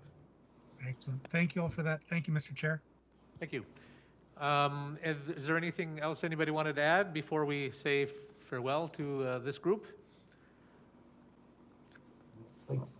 I see nothing. Thank you very much, gentlemen, for your input, and appreciate that. Do we want to take a 5-minute break before we move on to the next one, or do we want to keep going? I'm good. Better ask Jeff Carlson. I carry my laptop with me now and get coffee surreptitiously. Well, okay. Don't take it to the bathroom. All right. Well, I won't. Then we'll keep on moving. Very good. Thanks. Thanks, Mr. Roma and Mr. Harper. Unless I guess next up, 4.2, Jillian Bracken, Community Arts and Culture Manager, and Robin Harper, General Manager, Rec and Culture, about the public work plan. Jillian, take it away. Good afternoon, Chair Campbell and members of the Cultural and Social Standing Policy Committee. My name is Jillian Bracken. I'm the Community Arts and Culture Manager in the Recreation and Culture Department. Next slide, please. I am here today on behalf of the City's Public Art Committee and the Recreation and Culture Department to request from Council approval of the 2021 Public Art Work Plan. Members of our committee are watching online today in support of this plan, and I think one of our members, Darren Martins from the Galt Museum, may be in chambers right now, but I don't know that for sure. Next slide, please. He is indeed here. Is he? Okay. He's drawing a painting. Oh, perfect. On September 21st, 2020, City Council approved changes to the public art policy, which include the adoption of a new gating process for Council. To enable greater clarity and increased transparency, Council will now approve public art projects before they are initiated. This work plan is the first step in transitioning to the new policy language. Next slide, please. The 2021 Public Art Work Plan includes information on public art projects currently in progress and outlines projects to be initiated this year. This one-year plan will bridge the gap to the next CIP cycle. Next slide, please. Moving forward, the public art program will return to council with 4-year work plans following each CIP funding allocation and with annual reports on work completed in the previous year. Next slide, please. The city's public art program is guided by a policy and a master plan. The policy provides a framework for developing public art, while the master plan offers a forward-looking vision statement and values. Together, these two documents guide the work of the public art program. Next slide, please. While all initiatives outlined in the 2021 plan help move the public art program closer to realizing the program's vision, the plan focuses in on 6 specific objectives detailed on page 2. These objectives include diversity, Indigenous representation and inclusion, placemaking, support for local artists, public-private partnerships, and collection care and sustainability. Next slide, please. 2021 will see the continuation of several in-progress public art projects. Large public art projects can take upwards of 18 months to complete from the launch of a request for proposals to completed installation. In-progress projects include public artwork for the new Japanese Garden Community Facility and for Bitoyas Eagle's Nest in the downtown public library. Next slide, please. Other in-progress initiatives that will continue in 2021 include public art utility box wrapping and construction fencing exhibitions. The public art mural pilot project, a joint public art and Heart of Our City venture, will also continue. Next slide, please. 2021 will see the initiation of up to 3 new large-scale public art projects. These projects, together with the in-progress projects and other committee initiatives, will move the public art program closer to realizing the program's vision and work plan objectives. The first new project is the Post-Public Beautification and Public Art Project. This marks the public art program's first ever large-scale public-private partnership. This project will create a welcoming and engaging pedestrian experience along 7th Street downtown. Next slide, please. Another new project will see public art at Legacy Park on the north side. This opportunity includes multiple smaller projects at various sites inside and outside of the new Legacy Park Pavilion and picnic shelter. A lead artist will be engaged as a mentor to guide the projects, working with at least one local artist as a mentee. Next slide, please. The final large project to start in 2021 is an Indigenous Commemoration project. This 2-phase initiative is a partnership with the city's Indigenous Relations Office and the Reconciliation Committee. It will start with artist-led engagement to consider the community's aspirations for commemoration projects, as identified in the city's Reconciliation Implementation Plan and Calls for Justice of the National Inquiry into Missing and Murdered Indigenous Women and Girls. The second phase will see the initiation of projects that emerge from the engagement phase. One opportunity for projects is a large multi-panel mural on the exterior of the Transit Park and Ride facility. Next slide, please. The Art Committee endeavors to undertake strategic work that furthers policy mandates while also moving the program towards realizing Council's vision for a vibrant Lethbridge. On top of the projects included in the work plan, the Art Committee has identified several key initiatives. These include the provision of funding to create more opportunities to exhibit the work of local artists, an internship partnership with the University of Lethbridge to assist with the care and exhibition of the city's fine art collection, a review of the city's decor art collection, and work towards developing an artist roster, a pre-selected list of artists eligible to be contracted for small public art projects. Next slide, please. The 2021 work plan budget includes funding for both projects and administration. The Fine Art Reserve and Maintenance Reserve are not included on this slide summary, but are accounted for on page 10 of the work plan. Next slide, please. The 2021 public art work plan budget results in carryover funding, which will ensure that the public art program can continue operating into the future. The public art program is anticipating a lean 2022 to 2031 CIP, which could result in minimal funding being allocated to public art. Next slide, please. In closing, I'm here today on behalf of the city's Public Art Committee and the Recreation and Culture Department to request approval of the 2021 public art work plan. Thank you, members of City Council, for your ongoing support of the public art program, a program which actively enhances the public realm, promotes creativity within our community, and elevates our city's status as an important center for arts and culture. Next slide, please. Thank you for your time, and I'm open for questions. Thank you, Ms. Bracken. Appreciate the information. We do have questions. Councillor Carlson. Thank you, Mr. Chair. Thank you, Ms. Bracken, Mr. Harper, for this. I do appreciate this coming forward to, I think the words you used was to bridge the gap. I think it's a smart new direction that council is taking to approve a work plan rather than individual one-off projects. So I really appreciate this coming forward. Question about one of the individual projects, if I may. I think you call it the POST project. This is new.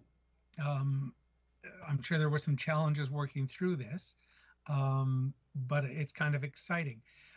But it'll be the first, at least to the best of my knowledge, of public art on a private property. So how is that going to work? Who maintains ownership, maintenance, and do we ensure that it's evergreened, I guess? Yeah, so this is definitely new territory for the public art program. Working with the private sector is identified within the public art policy as something that the program should endeavor to do. This post-beautification project alongside the mural pilot are our two first ventures into this realm. We are working closely with our solicitor's office to develop a new agreement template for these types of projects that will account for all of the things that you've identified, Councillor Carlson, that we need to talk about in terms of ownership, long-term care, and whose responsibility, things like maintenance, if there's ever vandalism, things like that. With the post-beautification project, the developer was really excited at this partnership and the opportunities that it would come to both enhance the city's goals for that particular project and that downtown space and the developer's vision for that building. So we're working through that with, one of the greatest things about public art is that you get one-of-a-kind pieces, but that's also a big challenge because you never really know what you're getting until you see those proposals from the artists. So this will be an emergent kind of developing process, as they always are, though we have a pretty clear and reliable commitment from the developer in terms of the financial contribution and also what they would like to see come out of that project. I think what will probably happen is that beautification project will include several smaller public art projects, and the ones that are on city property would be owned and maintained by the city, and then the ones that end up on the developer property would be owned and maintained by the developer. And that's similar to what we're working on with the mural pilot project, which will also see public art on privately owned facilities. So we try to have really good agreements and good relationships that make sure everybody's clear on what the expectations are. Thank you, Ms. Bracken. I appreciate that because it is very exciting to me to break new ground, so to speak. Can you maybe expand on the mural project? And I think you just called it a pilot project. How is that going to be administered and who's it all open to? Yeah, so I've had some questions. Yeah, for sure. So public art has been impacted by COVID, but we've also been very fortunate that a lot of our projects have been able to continue. Our indoor projects have definitely been delayed, but our outdoor ones have been able to continue. So even just this past week, we installed a new utility box trap in Galt Gardens that I encourage you all to check out. It's on the northeast corner, and there'll be some public, some social media posting coming soon to announce that. The mural pilot was launched right in kind of the peak of the first COVID wave as an initiative to support both local artists and our businesses to create art that was accessible even amidst all the COVID restrictions. We completed the first phase of the project, which was the call to the community to see who's out there, who has walls available, are there any projects that are just ready to go that we could fund right out of the gate. We did receive a few that are ready to go. One will be launching very soon. The artist will sign the contract as soon as we have approval for this work plan and can start administering funding. And then that first phase identified opportunities that now we're going to be putting out a call to local artists to become involved with, and that should be going out in the next week. The challenge with outdoor public art, right, is that we have a narrow window, so we're hoping that we can get these artists on board in the next couple months, and then the summer would allow them that opportunity to get the murals painted. But we had good interest from a lot of local businesses. We have about 6 walls that are available and working on a couple more that we might be able to add to that list. And then hopefully this will inform the development of an actual program that we can roll out. We still have some work to do as well with some of the permitting process to clarify how murals are handled. Are they different from signs, exterior alterations, all of that, just to make sure that there's clarity within the land use bylaw. So it's been going really well. Excellent. Thank you for that. I'm sure Councillor Miyashiro is going to ask if there's any artistic pickleball windscreens we could come up with. I digress. And the aforementioned Deputy Mayor Miyashiro. Thank you. I shouldn't be taking this much abuse at a standing policy committee meeting from my colleagues. I'm just saying. I really like what you've said today, and the plan looks really good. What we need to do though is the stuff that's on the city's website for the public art tour and the stuff in ATV and that cool public art logo that you guys came up with. We need to highlight that somehow when this is coming to council and we need this approved as that we need to do a push somehow on our website and our social media. It's like, hey, did you know this? Because when this came forward, and went the other day whenever we got the notification, and I went to our website because I couldn't remember seeing a whole bunch of stuff about public art. I'm just wondering if you guys thought about a different way you can promote that, or maybe even push it out to council so they can remember that we actually do this. I don't know. It just seems like there's such really cool things going on, and we need more people to know about it. Yeah, thank you for the question, Councillor Miyashiro, and I'm happy to hear. It sounds like you're expressing some pride and some excitement for the work that public art is doing, and that there's a desire for us to celebrate that and share that to make sure the community is aware of what opportunities are available.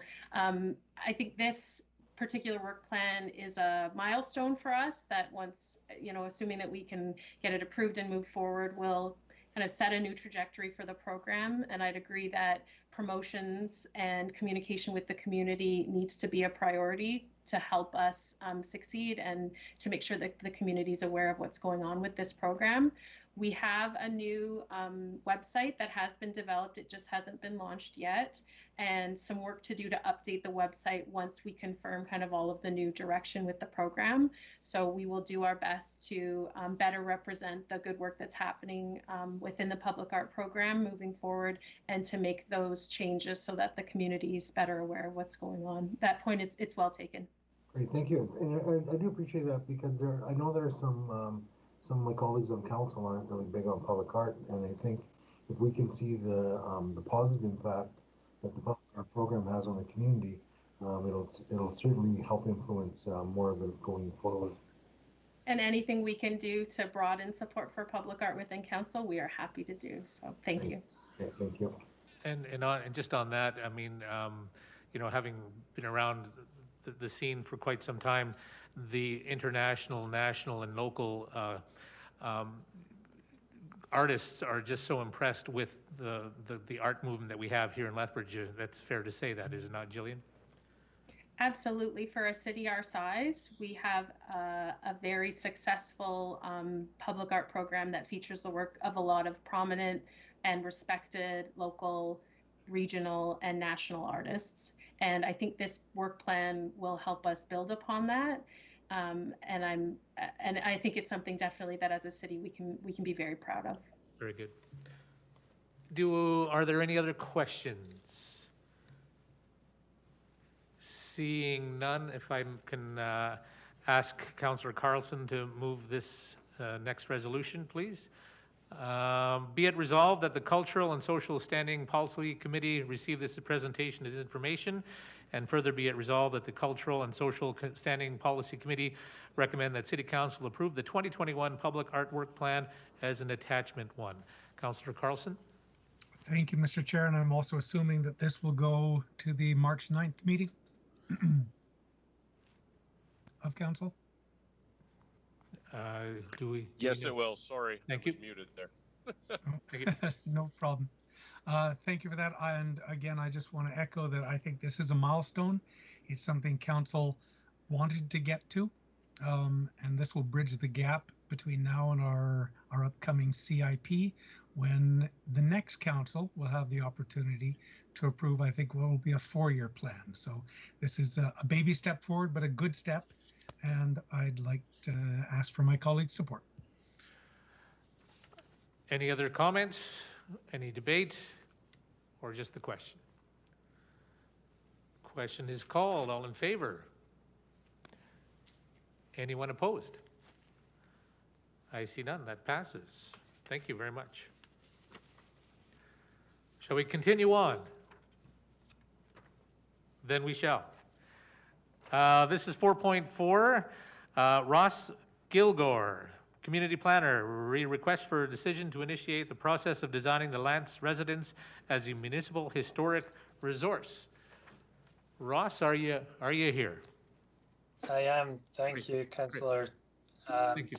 So I'll be chatting to you today firstly about this request for decision. This is obviously the first time I've brought one of these to this committee, so I'd be grateful for your input in terms of how you'd like this to work in the future. Previously, what we've done when we've had a new potential municipal historic resource designation, I brought a request for decision like this straight to City Council to vote on. So be grateful for your direction in terms of how you'd like that to work in future. So what you've got in your agenda package is basically just the same submission that I would do for City Council normally. So there's the request for decision, which would initiate the designation process. There's the letter of support from Historic Places Advisory Committee. There's the statement of significance for the historic place. And then there's just a 2-page document that gives an overview of the designation process. So this is essentially step 2 of that process. The first step is that Historic Places Advisory Committee examines the historic place and does some research and drafts that statement of significance and just determines whether or not they think it's a place that has both historical significance and integrity. They decided that it did, so they then instruct me to bring this request for decision to council ultimately. If that's approved, then the next step is that City Clerk sends a letter to the owners of the property letting them know that this has happened, and it kicks off a 60-day waiting period, which is required by the Historical Resources Act.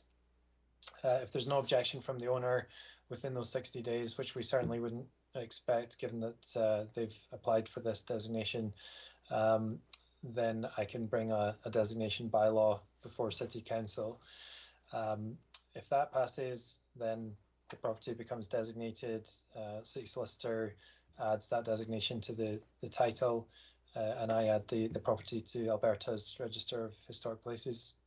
And then I start working with the owner on some wording for a historic plaque. So yeah, that's really it. So I'll just open it up to any questions and feedback, and in terms of if this is what you'd like me to continue to do in the future with this committee, or if you'd like some different information from what I'd bring to City Council. Thanks.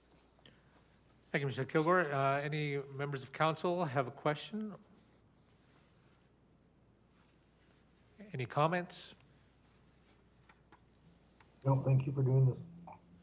Great, I appreciate that. I seeing none, I'll, if I can ask Councillor Higgin to move this, please, if you could. Be it resolved that the Cultural and Social Standing Policy Committee receive for information the letter from the Historic Places Advisory Committee as an attachment 1, and further be it resolved that the Cultural and Social Standing Policy Committee recommends City Council number 1, direct the City Clerk's office to send a notice of intent to designate to the property owner of 721 3rd Street South, and 2, direct a designation bylaw be prepared for consideration by City Council after the required 60 days notice has passed. Councillor Higgin. Thank you, Chair. Thank you very much, Mr. Kilgore, for that presentation. I'll just ask for council support. All right. Any other comments? We'll just call the vote. Anyone opposed? Then that passes. Thank you. Mr. Chair, Yes. if I might, Mr. Kilgore asked if there were any comments about the process. I'm just wondering, Ross, if you don't mind, maybe unpack that a bit for me, because this is our first kick at this. Do you expect going forward that these will be presentations or just a submission to the committee? To the best of my knowledge, these are all owner initiated, correct? Yes, the city has a policy where we would never consider designation without an owner first applying and also signing a compensation waiver agreement. Right, and traditionally, this is basically to assist the homeowner in designation to apply for grants. Has council, or in this case a committee, ever turned down a homeowner request for designation? I don't believe so, no. Because I guess, Mr. Chair, my thoughts are I appreciate Mr. Kilgore coming to this one to give a bit of a presentation, maybe ask for some feedback. My comments would be that if it's followed the process and if it is owner initiated, that a simple submission to the committee to save Mr. Kilgore some time of coming to these committees may be more appropriate. Just my thoughts. Anyone else want to comment on that?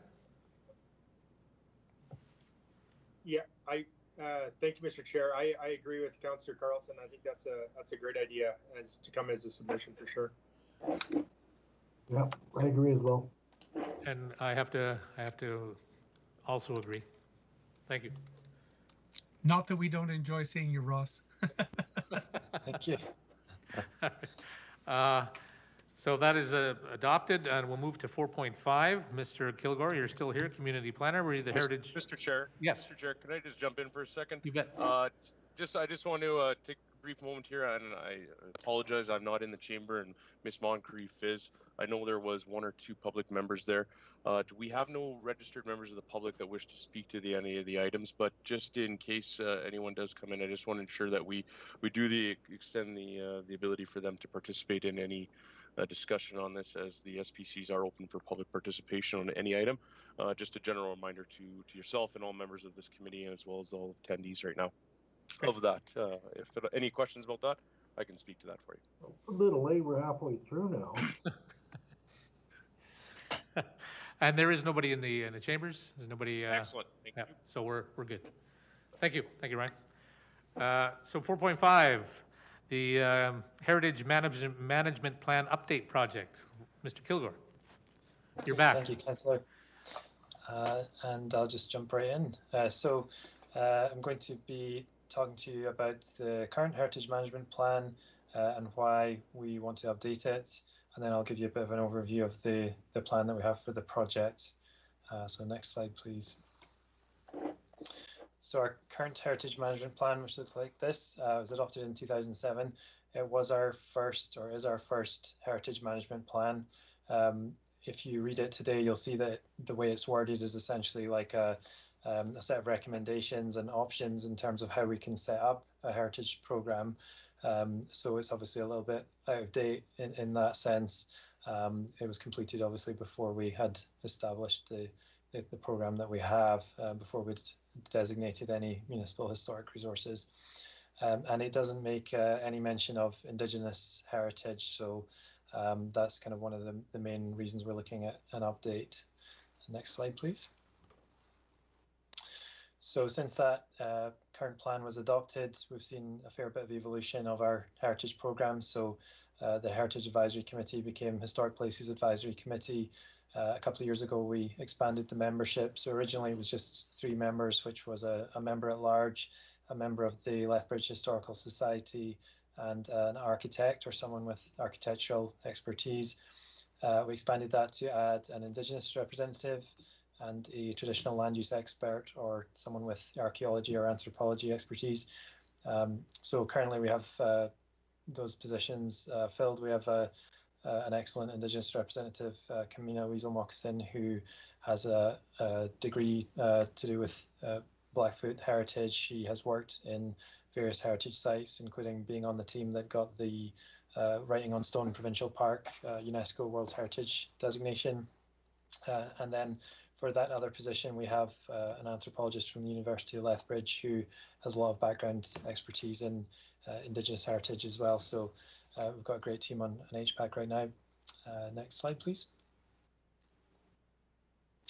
So why update the current plan? Well, the Reconciliation Implementation Plan made these recommendations that you can see on the slide here in terms of expanding our heritage programme to encompass Indigenous heritage too. Obviously, that's kind of a key part of reconciliation, is for us to recognise the heritage of this place as not just beginning, 130 years or so ago, but this is obviously a place that has been occupied by people for many thousands of years, and so it's time for us to expand our view of the heritage of Lethbridge. Next slide, please. At the same time, or in the same year, we completed the Traditional Knowledge and Use Assessment report. So this was a kind of a groundbreaking initiative between the city and the Blackfoot Nations, along with Arrow Archaeology. So the Nations and Arrow Archaeology carried out the work. They identified a number of important Indigenous heritage sites within the city, and they made a number of recommendations in that report as well, including similarly to the Reconciliation Implementation Plan, that we identify and manage and celebrate Indigenous heritage sites within the city. Next slide, please. So the objectives of this project are to collaborate with the Nations and the Métis Local to update our plan to include Indigenous heritage. That's really the primary goal of the project. Some secondary goals are to also consider heritage better beyond individual sites. So we have one current municipal designation, the Gold Mine number 6, which could be considered maybe a cultural landscape. But apart from that, it's not something we've done a lot of work on so far. We've also never looked before at heritage districts or areas, which is something some other places do. And also beyond Indigenous heritage, just looking at ways to identify other types of heritage that have maybe been underrepresented in the past. Certainly a lot of our current heritage sites are usually associated with important white men from about 100 years ago. And so looking at if there are any other stories that we're missing out on, and certainly I think the Historical Society and Belinda Crowson have done some great work on that recently. And then finally, just to ensure that the plan reflects the heritage programme that we have today, as I mentioned earlier, the current plan is really out of date and is more of a set of recommendations and options for how we could establish a heritage programme. So just that more kind of technocratic point of view where we need to just properly document what we do today. Next slide, please. So the roles on the project would be myself as project manager and Perry Stein playing a key role really in making sure that this Indigenous collaboration that we're looking for can be achieved. We have also set up a Heritage Management Plan working group, which includes both Perry and I, as well as Camina and Andrea from HPAC. So Camina, I mentioned earlier, is the Indigenous rep on HPAC, and Andrea is the anthropologist. And then Mike Bruised from Reconciliation Lethbridge Advisory Committee as well. So they would be giving us some kind of guidance at certain touch points throughout the project, maybe just 3 or 4 meetings over the next year. Key points like when we select a consultant, when we have a report back from the consultant, when we have a draft document. So key times like that, they would give us some guidance. The plan is to engage 2 consultants. One would carry out a best practice review in terms of some of the instruments that we can use for designating and conserving and celebrating these Indigenous sites, which, as you can imagine, might be a little bit more complicated than what we're used to when we tend to designate buildings. Obviously, with a building, you have an owner, usually have people living in it who are looking after it. An Indigenous heritage site could be something like the turtle effigy in the River Valley. How do you recognise and celebrate a site like that, but also make sure it's kept safe? Obviously, it could be quite open to vandalism or theft. So there's some different considerations that we need to kind of look at examples from other places and figure out the best approach. The second consultant would do the work of actually holding the Indigenous collaboration sessions. We want to try and, as best as we can within the available budget, just to make sure that this is kind of a joint project with the nations and the Métis local, so that we feel like we're not taking ownership of their heritage, but we're finding ways that they can still use these sites, because a lot of them are still currently in use and have been continuously, while also making sure that they're protected and celebrated and raising awareness throughout the city. So the funding is currently $35,000, so 20,000 from Planning and Development's operating budget and 15,000 from HPAC's budget. We have submitted a matching grant application to the province. We expect to hear back on that in the next few months. If we do get that, though, the project budget would stay the same. It would just free up some of that funding that we've committed to potentially spend on implementation steps instead. Next slide, please. So we anticipate this being roughly a one-year project.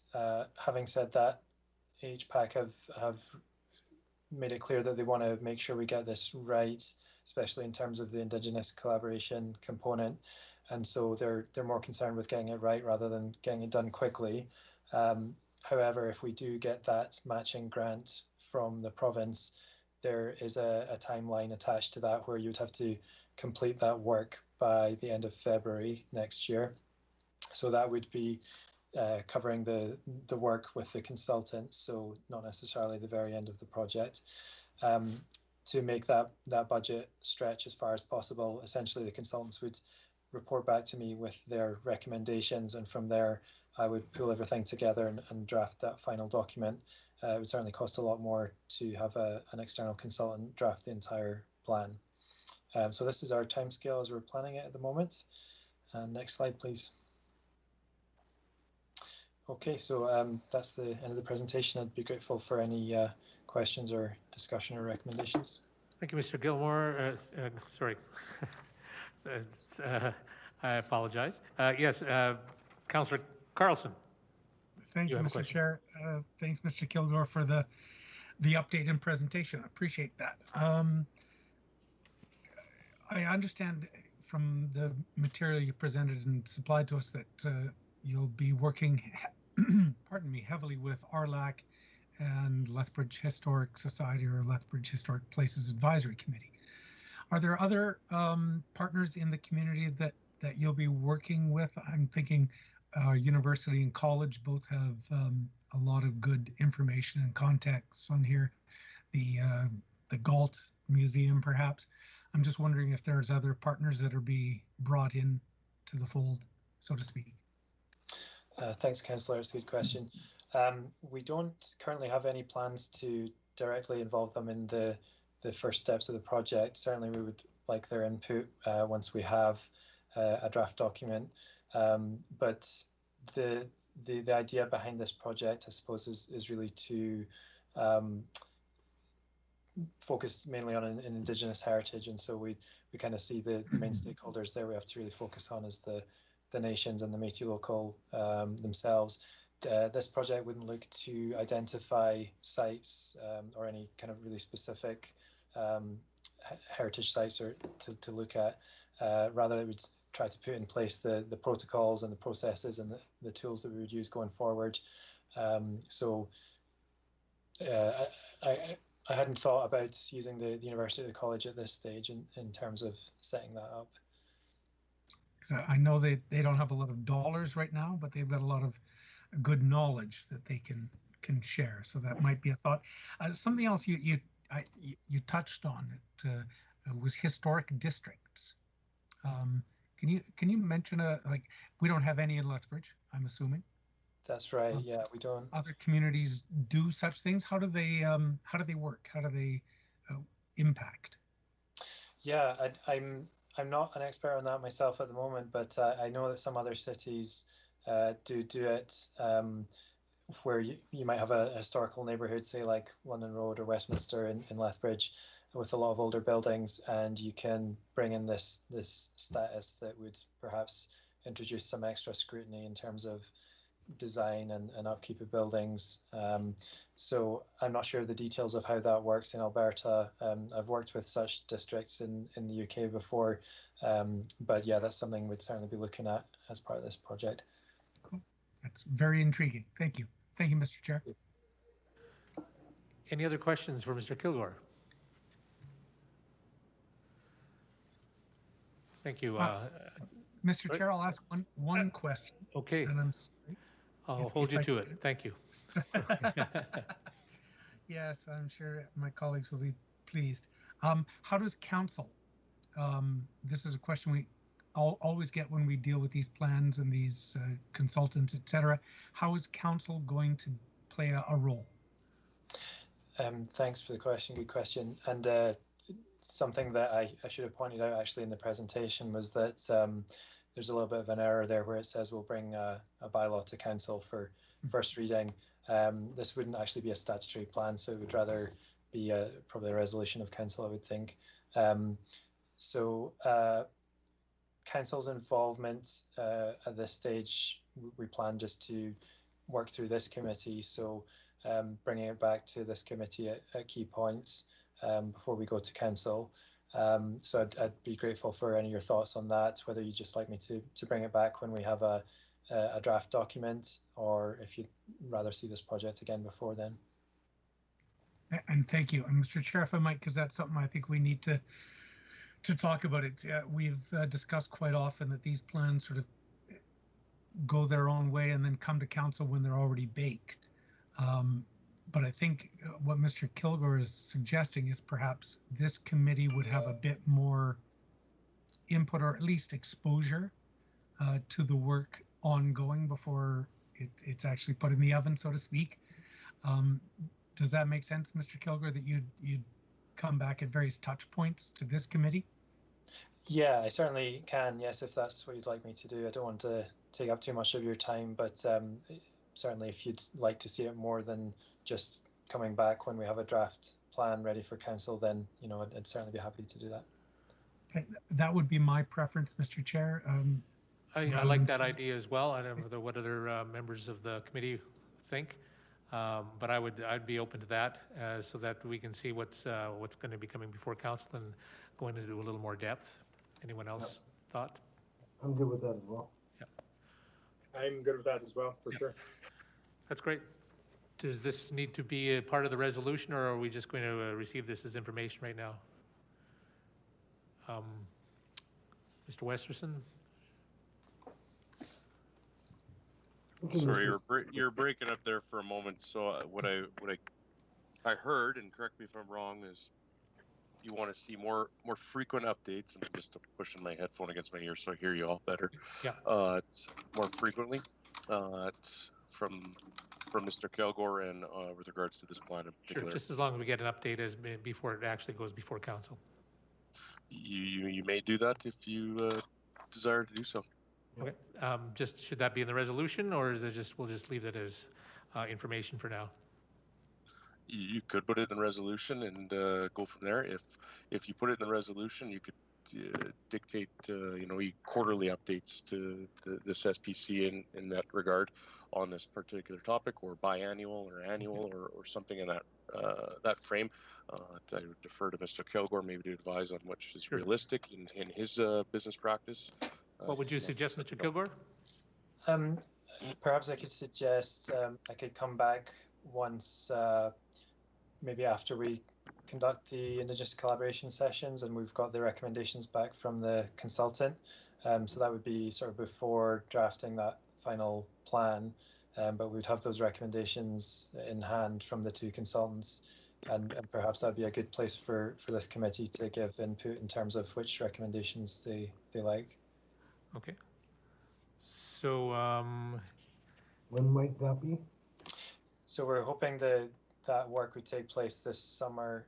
So I'm thinking that would probably be maybe fall this year. Okay. So returning before fall, reporting on the state of the committee. Would that great? Okay.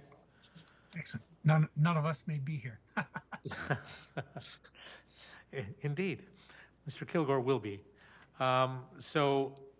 Any other questions on what we're talking about here, or any other comments? And if I can get Deputy Mayor Miyashiro to move this. Be it resolved that the Cultural and Social Standing Policy Committee receive as information the Heritage Management Plan update, also returning before the fall with an update prior to council. Have I captured the sentiment there? Should we be more specific other than before the fall? That would be an excellent. Okay. You know, that could be the summer. Okay. So why don't we have it in September of 2021? There we go. That Mr. Kilgore, does that give you enough time? Yeah, so the current plan has us getting the reports back from the consultants in September, so I think September or October even would be ideal. So if we're going to go into October, then we might as well go and leave it for the next council. You might as well make it November, because you're not going to want to do this in October. If I may, Mr. Chair, the scheduled meeting of this SPC following September would be the 1st of December. Okay. Does that push it out too far, Ross? No, I think that would be okay.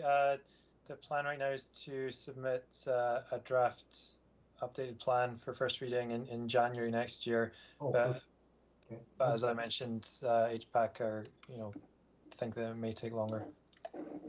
Right, no, that'd be perfect. Okay, so as it is, the further resolve the Heritage Monument Management Plan Working Group return to the Cultural and Social Standing Committee no later than December 2021 to provide an update. Councillor Miyashiro, is that good? That's correct. Thank you. Any questions? All right. Mr. Carlson, you have nothing? All right. I was just going to say, rather than provide a date, you just maybe direct the working group to provide regular updates to the Social Standing Policy Committee. But they're not going to have anything, though. They're not going to have anything until then. Yep. Then trying to push this out past the election. Excellent. Love it. Okay. No, that's good. If there's no questions, then call for the vote. Okay. Any other questions? Call for the vote. All in favor? Opposed? We're passed. Thank you. Thank you. Thank you, Mr. Kilgore. Thanks. All right. We have something else. We have a submission. 5.1, Lori Harrison, Recreation and Culture Development Manager, read the Play Charter Annual Report 2020. And Lori is here. Good afternoon. Are there any questions that we have for Ms. Harrison? Anyone? Pretty self-explanatory. Sorry? Oh, I see a question. Okay. Jeff Carlson has a question by golly. I'm shocked. It's shocking. Hi, Ms. Harrison. Sorry that you've come in too late. Councillor Miyashiro made me remove all my lovely filters. I was going to be a potato because that's what I've been for the last year, as a couch potato. So I really enjoyed seeing the Play Charter and all the work that's been done.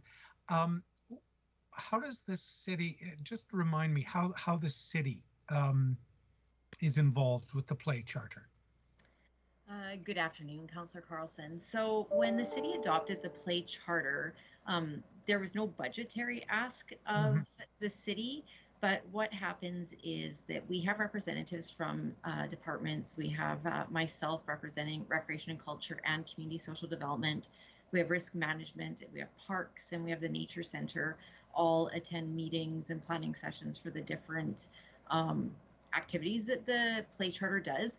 We don't actually implement the activities. Those are done by groups in the community whose work is to do this type of work. So we are supporting them by bringing them together and coordinating things. We have We have given them community event support grant funding for the Play Summits, which has allowed them to keep it very low cost. And we have used City Hall pre-COVID as a free venue for some of the public sessions. And then within my work during COVID, I was able to work with some of our groups like the food banks to disperse information to families that may not be getting it online and whatnot. So all of the departments that are involved, they would normally naturally sort of be involved in this type of work. And so it's just a little bit of an expansion and coordination of that effort. Thank you. So we're basically just a convener. We're support is basically what we do. Excellent. Yes. Thank you. What how is it going from your perspective and from the perspective of the folks that are actually on the ground putting these things in action? As the report notes, we had lots of great plans for 2020, and then COVID came. So we haven't done a lot. One of the things that's been very interesting is we're actually one of the first municipalities in Canada to adopt a play charter. So we do get lots of inquiries, and I've been asked to present at conferences and whatnot. But I'm very honest about it's been a learning curve for us as well. And one of the things that we're very fortunate is we have a professor at the university who does a lot of our surveys and analysis of survey results for us. And what we have learned is that we thought we were creating all this awareness and wonderful messaging, but people don't know how to action that. So we were going to spend 2020 doing more of that, but because of COVID, we ended up doing a lot of pop-up sessions in parks and stuff. So that was good, but it wasn't what we wanted to do. The other thing that we hadn't implemented yet, but you'll see in an upcoming council meeting, is with adopting the play charter, how do we get groups who don't know the play charter to look to it as a resource or a tool that they could use? So incorporating it as a way that groups, for example, may get bonus points through the grants. So if they apply for the community event support grant and they've got some, kind of play charter initiative at their event, that they could maybe get bonus points for further funding, so that they would start to consider the play charter as how do they bring it into their events and their programs and to learn and understand it more. So that work has been done, and it's an easy way to get more of the community to try to align with something that we've determined is important. So it's going, and it's lots of learning, but hopefully post-COVID we'll see what we've been hoping for. Awesome, thank you. And I know that many of us on council wanted to be at the Play Summit. I believe it was 2 weeks ago? Yeah, just last week, yeah. Or 2 weeks ago, yeah. Yep, 2 weeks ago. It was a council meeting day, so we couldn't be there. It was scheduled on a Tuesday, so my apologies. I know I wanted to register, but thank you for that.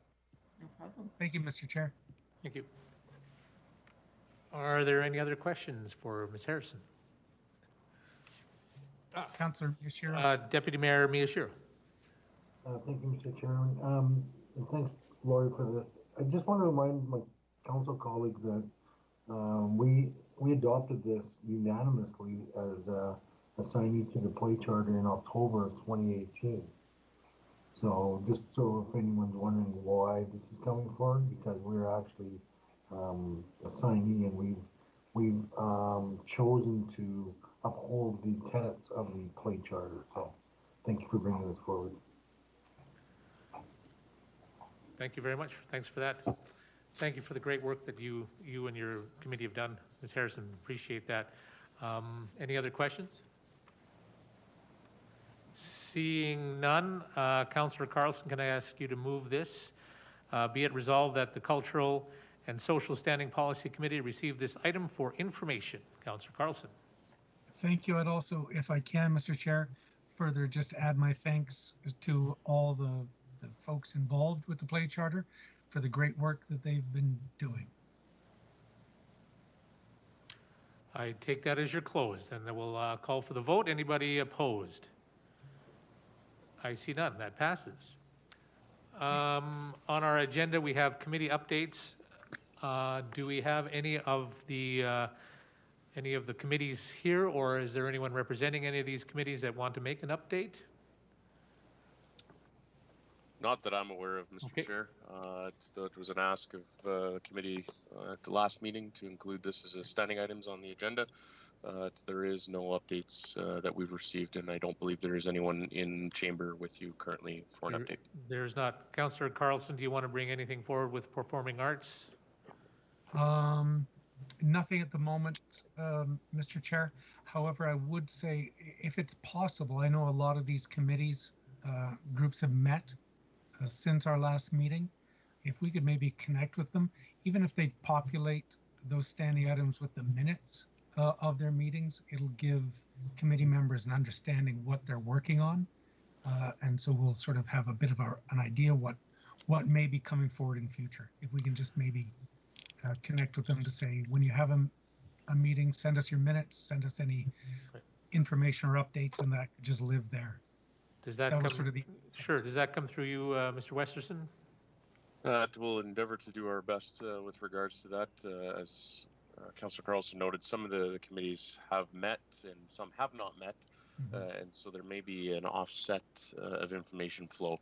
You may have 2-3 previous months built up, and you may not necessarily have any on that. So just that kind of level of understanding that might be what occurs. Thank you very much. Thank you. Any inquiries, or I see none, or responses, anything? No other updates or confidential items. So I will, by consensus, I will adjourn this meeting till the next time. Anyone opposed? Thank you, everybody. Thanks for that. Great meeting. Appreciate it. Thanks all. Thank you. Thank you, Mr. Chair. Thank you, everyone. Thanks, everyone. Thank you, everyone.